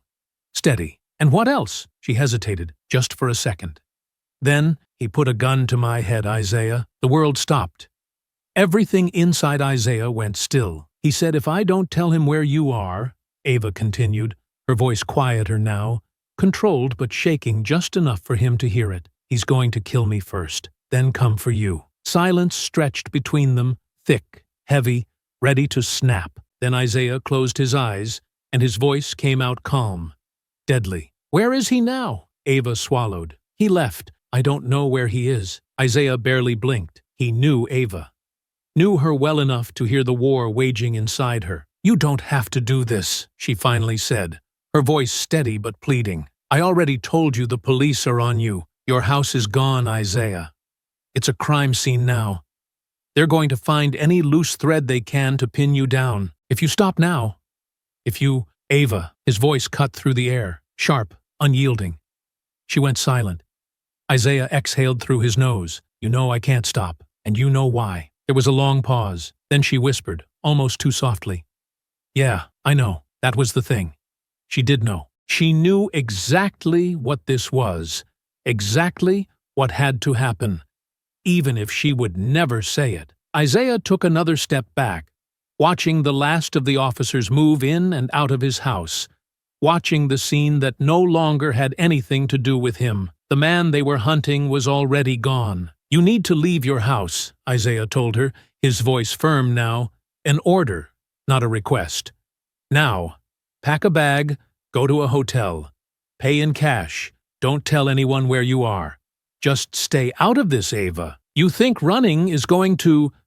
I'm not running, Isaiah interrupted, voice sharp, cutting. Briggs is… Silence. Then, be careful, she said. It was the closest thing to an admission he was ever going to get. And then, the line went dead. Isaiah slowly lowered the phone, his jaw clenching as he turned away from the raid, his feet carrying him toward his next destination. Briggs had made his move.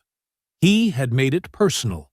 He had gone after Ava, which meant this ended now. Isaiah wasn't going to let him run. He wasn't going to let fear turn into desperation. No, Briggs was going to feel everything, and when it was over, Isaiah would make sure he never lifted a gun against anyone ever again. Isaiah moved through the night with singular focus, his breath steady, his hands tight around the wheel as he sped through the streets. Briggs wasn't just running. He was cornered, desperate, unraveling by the second. He had already stormed into Ava's house once, had already put a gun to her head, and Isaiah knew that if he didn't stop him now, he'd go back. Maybe not tonight, maybe not tomorrow, but soon, because men like Briggs didn't let go of control. They lashed out, tore things apart, dragged everyone down with them. If he felt like the walls were closing in, if he thought for a second that he had lost the last sliver of power he had left, he would try to take something with him. Isaiah wasn't going to let that happen.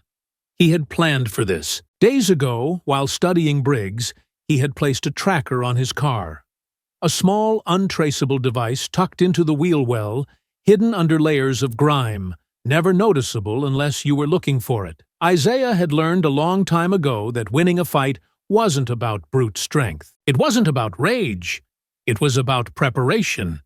And Isaiah had prepared for this exact moment. The screen in the passenger seat flickered, showing a blinking red dot weaving through the city. Briggs was moving erratically, cutting through back streets, doubling back, trying to shake an enemy he couldn't even see. Not fast enough. Isaiah tightened his grip, adjusting course, feeling the weight of inevitability settling over him. He wasn't just chasing Briggs, he was hunting him. The engine roared as he pushed the car faster, the distance closing, the streets thinning out as Briggs unknowingly led him into a stretch of road with no traffic, no streetlights, nothing but darkness and asphalt. Perfect. Isaiah's pulse was slow, measured, as he reached under the dashboard and cut off his headlights. His car melted into the night, the sound of his tires lost in the hum of the city behind him. Briggs wouldn't even see him coming. The red dot blinked. Isaiah could see the shape of Briggs's car now, just ahead, swerving slightly. A sign of a man trying to watch every angle at once, looking for threats in places where they weren't. Except this time, the threat wasn't behind him. It was coming from the side. Isaiah exhaled slowly, steadying himself. Then he jerked the wheel hard to the right. The impact was instant. The front of Isaiah's car slammed into Briggs's driver's side. Metal crunching, glass shattering, tires screaming as the officer's vehicle spun violently across the pavement. The momentum sent Briggs into a sharp skid, his car slamming into the guardrail, the force rattling through the frame. Isaiah barely felt the recoil. He had braced for it. Briggs hadn't. Isaiah was already moving before the cars had fully settled. His door flung open, boots hitting pavement as he closed the distance in seconds. Briggs was dazed, struggling against the seatbelt, his breath coming in short, stunned bursts as he tried to push himself upright. His gun was on the passenger seat, out of reach. Isaiah didn't give him time to recover. He ripped the driver's side door open, grabbed Briggs by the collar, and yanked him out of the wreckage. The officer hit the pavement hard, coughing, struggling, his hands grasping at nothing as he tried to orient himself. And then Isaiah saw it, the fear. Briggs's eyes were wide, wild, a man completely out of his depth, a man who had never felt powerless until now. Isaiah stepped forward, the weight of the night pressing in around them, his shadow stretching over Briggs's shaking form. The officer blinked up at him, dazed, his mouth opening like he wanted to speak, to reason, to say anything that might save him. Isaiah didn't let him. His fist slammed into Briggs's face, the impact snapping his head to the side. A sharp grunt tearing from his throat as his body recoiled against the asphalt. Briggs groaned, rolling onto his hands and knees, spitting blood onto the pavement. "Wait!" he gasped, his voice shaking. Isaiah's boot crashed into his ribs, sending him sprawling back onto his side, his breath hitching in a choked wheeze. "You weren't waiting when Malcolm was begging, were you?" Isaiah's voice was low, even, dangerous. Briggs coughed violently, one hand clutching his ribs, the other lifting weakly as if to ward off the next blow. I didn't have a choice," he panted. Isaiah's laugh was cold. "No," he said. "Now you don't have a choice." Briggs's breath came faster, panic leaking into every trembling limb, his body instinctively trying back to fight, but it was useless. Isaiah grabbed him by the collar again, dragging him to his knees, forcing him to look up. And in that moment, Briggs knew. This was it. There was no badge to protect him, no backup coming, no system to twist reality in his favor. Isaiah had him. And before this was over, Briggs would feel everything Malcolm had felt. The fight had just begun. Briggs coughed violently, his body trembling as he tried to push himself off the pavement, his breath wheezing from the impact of the last blow. Blood dripped from his split lip, pooling beneath him, staining the ground like a slow-moving reminder of everything he had done. of every life he had ruined under the protection of his badge. His hands clawed at the asphalt, his arms shaking with the effort of lifting his own weight. But Isaiah wasn't finished. Not yet. The second Briggs shifted. Isaiah's boot slammed into his ribs again, sending him rolling onto his back with a pained gasp. He was coughing blood now, the sound wet and broken. But Isaiah didn't care. "You like to throw people around, don't you?" Isaiah's voice was low, even, each word deliberate as he stepped closer, his shadow stretching over Briggs's battered form. "You like making people beg. You like watching them squirm, knowing they can't do a damn thing to stop you." His breathing was controlled, but his hands were clenched, his knuckles still warm with the officer's blood. "How does it feel now, Briggs?" He crouched low, grabbing the front of Briggs's shirt, forcing him to look up. "How does it feel, knowing there's nobody coming to save you?" Briggs let out a ragged breath, his eyes flickering with something Isaiah had never seen in them before. Real, honest fear. But then, even through the trembling, even through the blood leaking from his nose and the swelling already forming around his eye, the bastard smiled. "You think this changes anything?" he rasped, his voice hoarse but dripping with arrogance. "You think taking me down makes you a man? You're just another angry thug looking for a fight, just like your brother was." Isaiah saw red. His fist collided with Briggs's jaw, the impact sharp and brutal, sending the officer's head snapping to the side. He grunted, choking on his own blood. But Isaiah didn't stop. His hands locked onto Briggs's collar again, yanking him forward before slamming him back against the pavement. "Say his name," Isaiah growled. Briggs coughed, his body twitching in pain. "Say his name, you racist lowlife." Briggs let out a weak, bitter chuckle, his blood-stained teeth flashing through the swelling. "You're really gonna stand here and cry about your brother? That mouthy criminal had it coming. You know it. I know it. Your sister probably knows it too." His smirk twisted, even as his face twitched in agony. "Bet she's real proud of you now, huh? Watching you turn into exactly what they think we are." Isaiah didn't hesitate. His fist slammed down again, and again, and again. The rage that had been simmering, controlled, calculated, restrained for so long, finally snapped its chains. He let it take him. Briggs grunted with every impact, his body convulsing under the force of each hit, his blood splattering onto the pavement, onto Isaiah's knuckles, onto the ground like a slow rain. He tried to lift his arms, tried to shield his face, but Isaiah wasn't giving him an inch. "You don't get to talk about my sister," Isaiah snarled, his breath coming fast, his heart hammering against his ribs. "You don't get to talk about Malcolm. You don't get to say his name. You don't get to act like you know anything about the people you put in the ground." Briggs spat blood onto the ground, his breath rattling as he finally went completely limp, his head rolling to the side. His entire face was a swollen, mangled mess, his cheekbones fractured, his nose flattened, his lips torn open in places Isaiah hadn't even realized he had hit. His breaths were ragged, uneven, struggling. But still, he laughed. It was weak, broken, nothing more than a bubbling sound through bloody teeth, but the arrogance still lingered beneath it. "You think you win this?" Briggs wheezed, his voice slurred from the damage Isaiah had done to his face. "You think this is justice? This ain't justice. This is just you signing your own death warrant." His lips curled into something almost resembling a grin, despite the blood pouring down his chin. "You're gonna be running for the rest of your life, boy." Isaiah froze. That word, that one word, the same one Briggs had used when he had Malcolm on the ground, when he had been pinning him down, handcuffing him like he wasn't even human. The same word Isaiah had heard his whole life. The one that had always meant one thing: "You are beneath me." Briggs had never been afraid of him. Not really, because men like him never thought they could lose. Even now, beaten, bleeding, broken on the pavement, he still thought he was above Isaiah. Isaiah's jaw clenched, his breath steadying.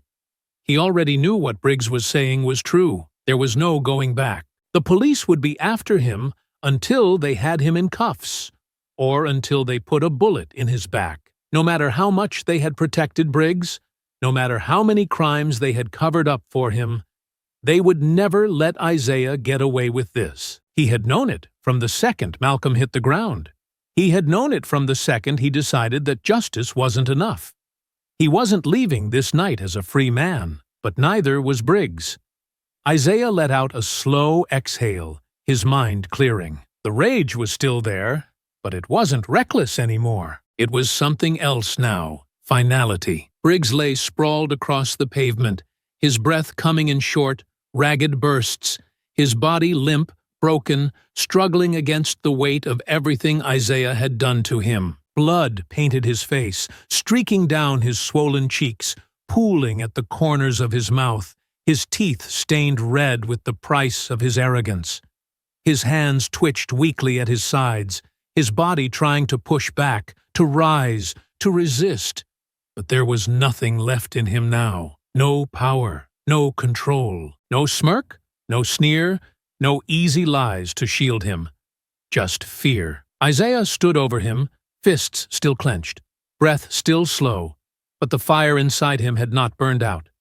Not yet. The rage was there, steady, waiting, whispering to him, telling him to finish it. It would be easy. One movement, one final strike. He could end it here, right now, and no one would mourn him. No one would fight to avenge him.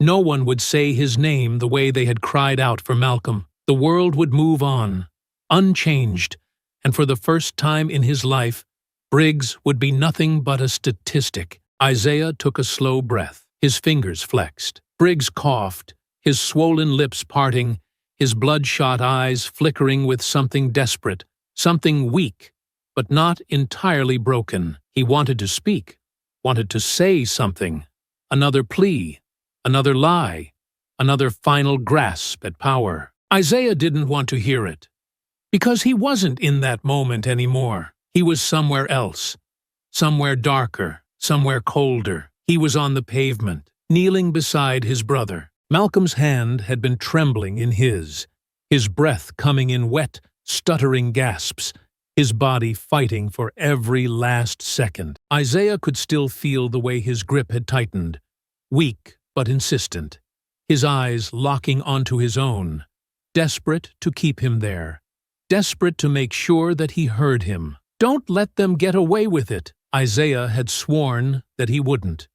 And that was why Briggs wasn't dying tonight, because death was too easy. Death was an escape, a release, a way to disappear into nothing and never have to live with the consequences. Briggs had never known suffering. He had never known what it was to feel powerless, to feel his body fail him, to feel fear coil around his ribs, to know that no one, not the law, not his fellow officers, not the system that had always shielded him, was coming to save him. Isaiah exhaled.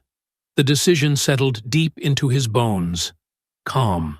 Final. Briggs would never get to lift a gun again. Never get to press his knee into someone else's back. Never get to shove another man against a car.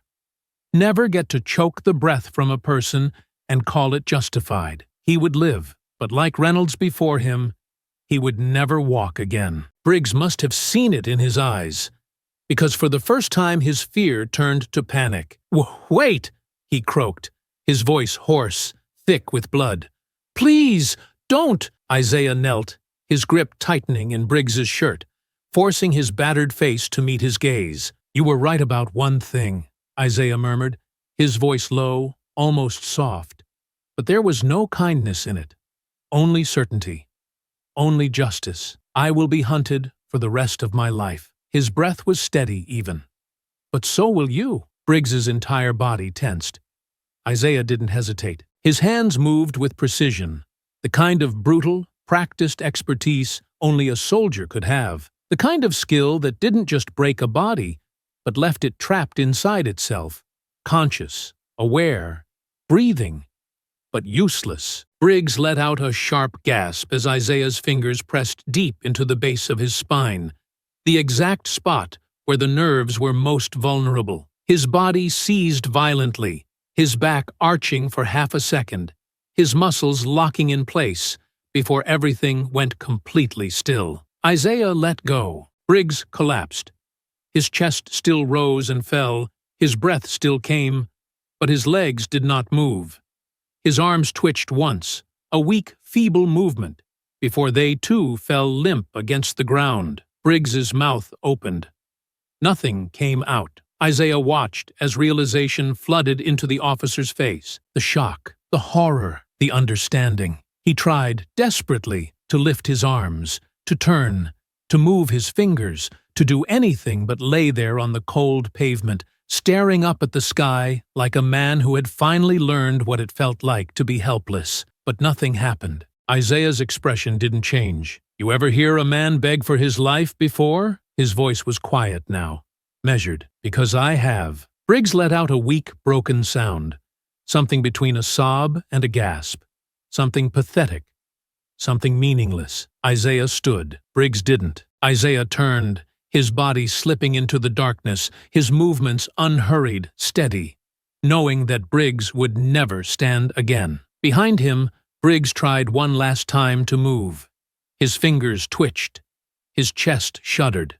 His lips parted, maybe to call for help, maybe to beg, maybe just to scream. Nothing. Isaiah didn't look back.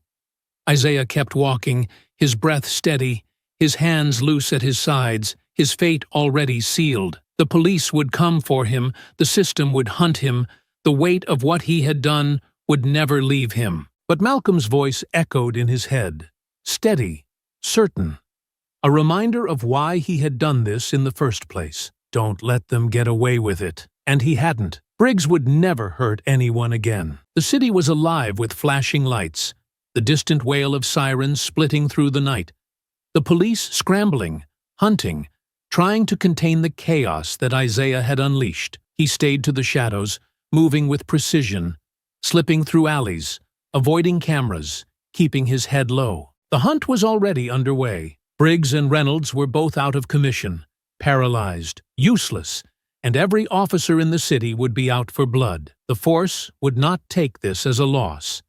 They would take it as war. Isaiah had taken down two of their own, had left them broken and helpless, had made them feel something they had never felt before, powerless. And now, the weight of that humiliation would turn every badge into a target aimed at his back. He had expected it. What he hadn't expected was Ava being caught up in it. Briggs had made that decision for him when he had forced his way into her house, put a gun to her head, tried to use her as leverage. That was the one thing Isaiah had never wanted. Malcolm was already gone, buried under the weight of a system that had stolen his last breath and called it justice. Ava was the only thing left. And now, she was in the crossfire because of him. Isaiah clenched his jaw as he slipped into the back entrance of a quiet apartment building, moving swiftly through the stairwell, climbing 2 steps at a time, his breath steady despite the burn in his legs. The walls here were thin,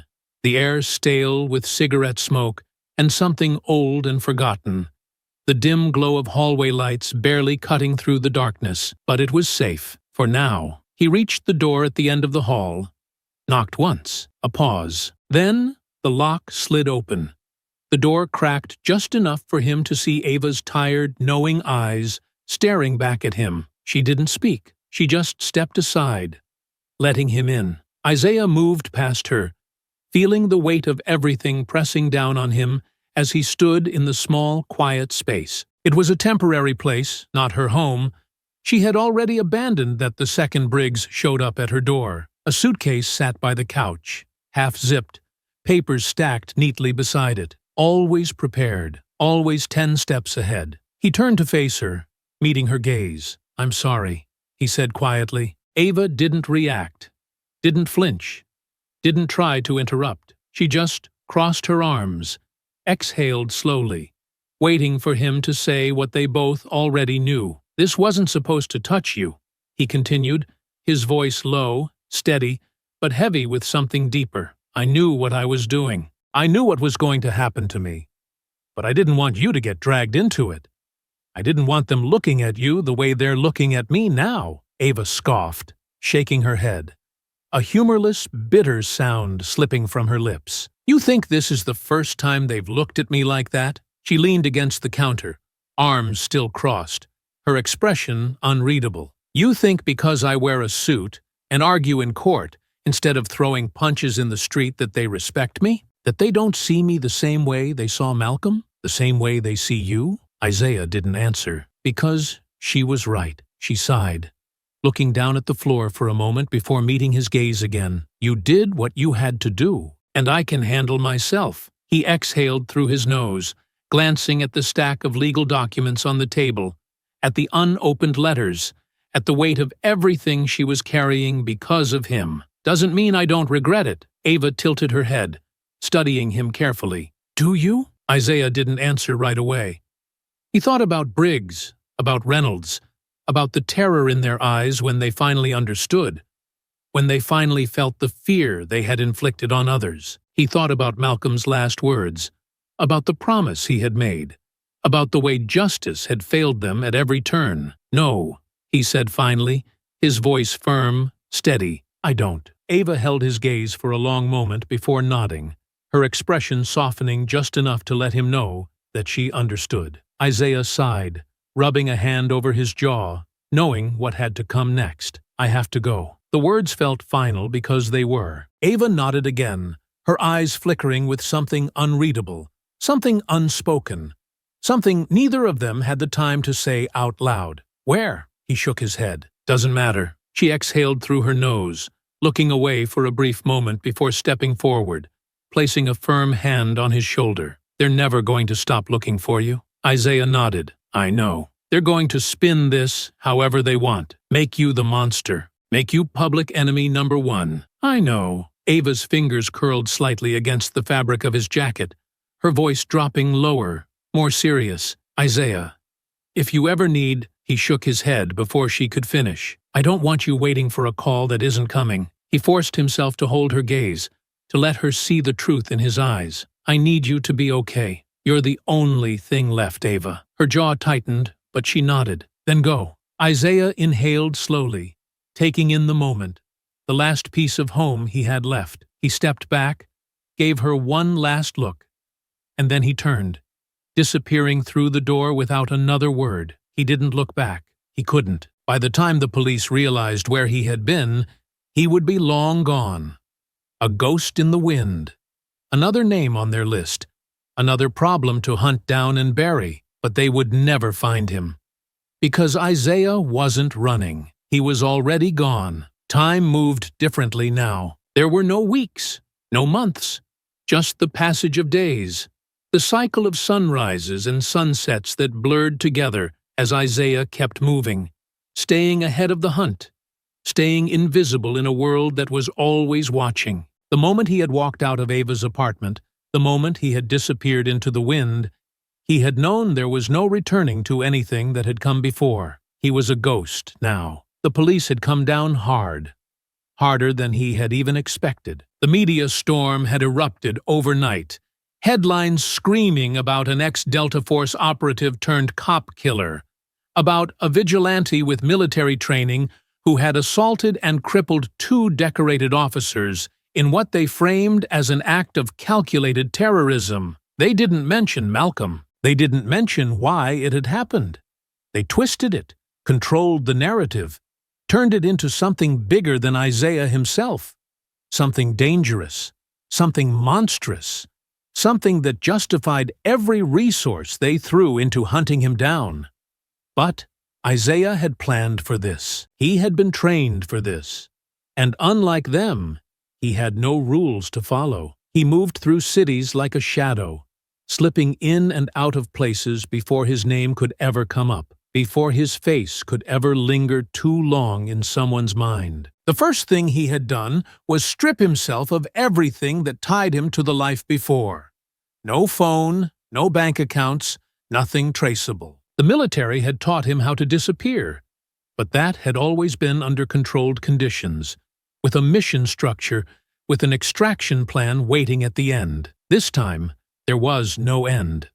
This was forever. The new identity had been easy enough. There were people who specialized in making men like him disappear, in selling clean paperwork, in setting up new names, new lives. His money had gone far, cash only, nothing electronic, nothing that could leave a trail. The man he had been was dead. A new one had taken his place, somewhere quiet, somewhere where no one looked too hard at a stranger who kept to himself. A small town tucked deep into the hills, the kind of place where people didn't ask questions as long as you kept your head down, where the roads were long and empty, where the days passed without urgency. It wasn't home. It never could be, but it was enough. He worked under the table, jobs that paid in cash, things that let him stay in the background, construction, repairs, anything that let him use his hands, keep his mind occupied, keep himself steady in a life that wasn't real but was necessary. The people in town knew him just enough to nod in passing, but not enough to ask where he came from. He was nobody here, and that was exactly what he needed to be. But the past never really left him, and sometimes the radio would catch his attention. The flicker of a news segment reminding the world that the manhunt was still alive, that the police were still looking, that there were still whispers of him being seen in places he had never been, false leads, ghost sightings. But they were still searching, and they always would be. Then, one night, sitting in a quiet bar on the outskirts of town, he heard her name, Ava Carter. His chest tightened, but he didn't react, didn't move, didn't even look up from his drink as the news anchor's voice filtered through the static-laced audio, detailing the official findings of the department's internal investigation. Briggs and Reynolds had been painted as fallen officers, victims of a violent ambush. But the department had been forced to acknowledge the deeper rot beneath it all. Briggs's misconduct had been exposed. Reynolds's record had been picked apart. The people they had brutalized, the cases that had been swept under the rug. It had all come to light. Too late for justice, too late to mean anything for Malcolm, but enough to send a shock through the department. Enough to make them retreat just a little. Enough to make them let Ava go. Her legal battles had been long, but she had survived. No charges, no threats of disbarment. She had been questioned, harassed, followed, but in the end, they had nothing on her, because she hadn't done anything. She had just been his sister, and that wasn't a crime. The news report moved on, shifting to another headline, and Isaiah finally let himself breathe. She was safe. She was free. That was all he had wanted. He finished his drink, left a few bills on the counter, and walked out into the night, his breath curling in the cold air as he made his way back toward his rented room on the edge of town. His life had become quiet now, his days bleeding into one another, time moving in ways that didn't feel real. But that was the price of disappearing, the only price that mattered, because Malcolm had asked him for one thing before he died. Don't let them get away with it, and they hadn't. Reynolds and Briggs would never hurt anyone again. And Isaiah Carter? Isaiah Carter was just a ghost now, another name lost to the world. And that was how it had to be. The sky was overcast, the kind of gray that stretched endlessly, muted and heavy.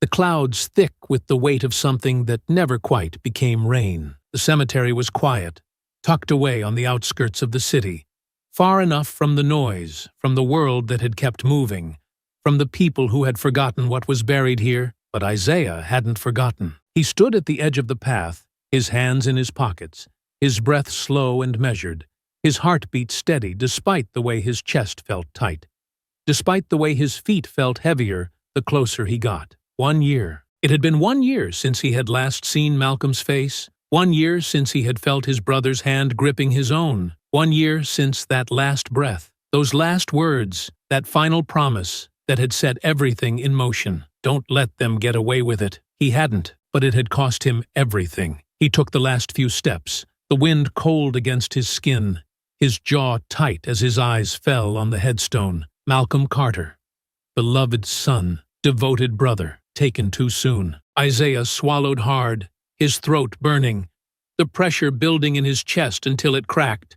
until his knees hit the ground, until his hands pressed against the earth, like he was trying to pull Malcolm back from the other side. The grief hit him in waves, slow at first, then sharp, then crushing, the kind of pain that didn't fade, that only learned how to settle deeper. His shoulders shook, his breath hitched, and for the first time in a long time, he let himself break. "I'm sorry," he whispered, his voice hoarse, raw, the weight of the past year pressing down on him all at once. "I tried, Malcolm. I did everything I could.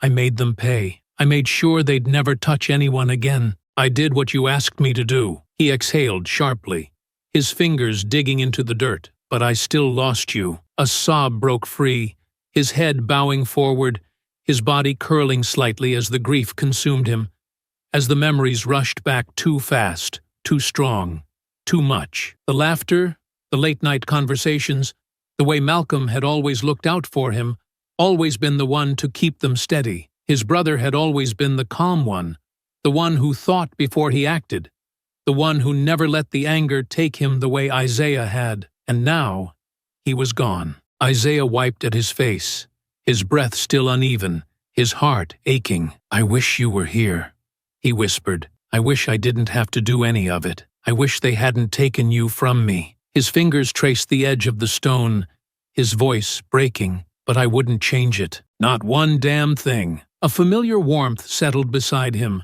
a quiet presence, a steady hand resting gently on his back. He didn't flinch. He didn't have to look to know who it was. Ava knelt beside him, silent at first, her touch firm but comforting, her fingers pressing gently against his shoulder. She didn't say anything, didn't rush him, didn't try to pull him back from the grief. She just let him feel it. He closed his eyes, exhaling slowly, steadying himself. "You found me," he murmured. Ava let out a quiet, breathy chuckle, but there was no humor in it, only understanding. "You think I wouldn't?" Isaiah sniffed, shaking his head slightly. "Didn't know if I'd ever see you again." Ava's grip on his shoulder tightened for a moment before she finally spoke. "You needed time," she said simply, "and I knew where to find you when you were ready." Isaiah swallowed, nodding, his fingers still pressed into the earth, still trying to ground himself in something real. He turned slightly, finally looking at her. She looked good, stronger, tired, maybe, but steady in a way that told him she had made it through the storm. He let out a slow breath. "Are you happy?" Ava tilted her head slightly, considering the question. "Happiness is complicated," she admitted, "but I'm okay." "That's enough for now," Isaiah nodded, staring at Malcolm's name carved into the stone. "That's all I wanted." Ava shifted closer, her voice softer now. "And what about you?" Isaiah let the question settle, let himself feel the weight of it. He had spent the past year running, rebuilding, disappearing. He had no home, no future, no real past anymore. Just a life that kept moving. Just another name, another face that didn't exist in any system. But he was alive, and so was she. He turned back to her, his expression calmer now. "I'll be okay." She studied him for a long moment, searching his face, then nodded. "I know." He exhaled, the tension easing just slightly, and then, for the first time in a year, he pulled her into an embrace. Ava let out a quiet breath against his shoulder, her arms tightening around him, her grip solid, real, grounding. The weight of everything they had lost and everything they had survived lingered between them, but they were still here, together. When they finally pulled back, Isaiah let out a small, almost reluctant chuckle. "I know I can't stay." Ava nodded, her gaze unwavering. "But you can always find me." A small smile flickered at the corner of his lips. "And you can always find me." Ava smirked, shaking her head slightly. "That part's a little harder. You are pretty damn good at disappearing." Isaiah exhaled, glancing at the grave once more before finally pushing himself to his feet. Ava followed, brushing dirt from her hands, her expression unreadable but warm. There were no goodbyes. Not this time. He reached out, gave her hand one last squeeze, and then turned, walking away, slipping into the distance once more. Ava watched him go, her arms crossing over her chest, her eyes steady, knowing he would never be too far. He had disappeared once, but now he knew where to find his way back. I hope you enjoyed that story. Please share it with your friends and subscribe so that you do not miss out on the next one. In the meantime, I have handpicked 2 stories for you that I think you will enjoy. Have a great day.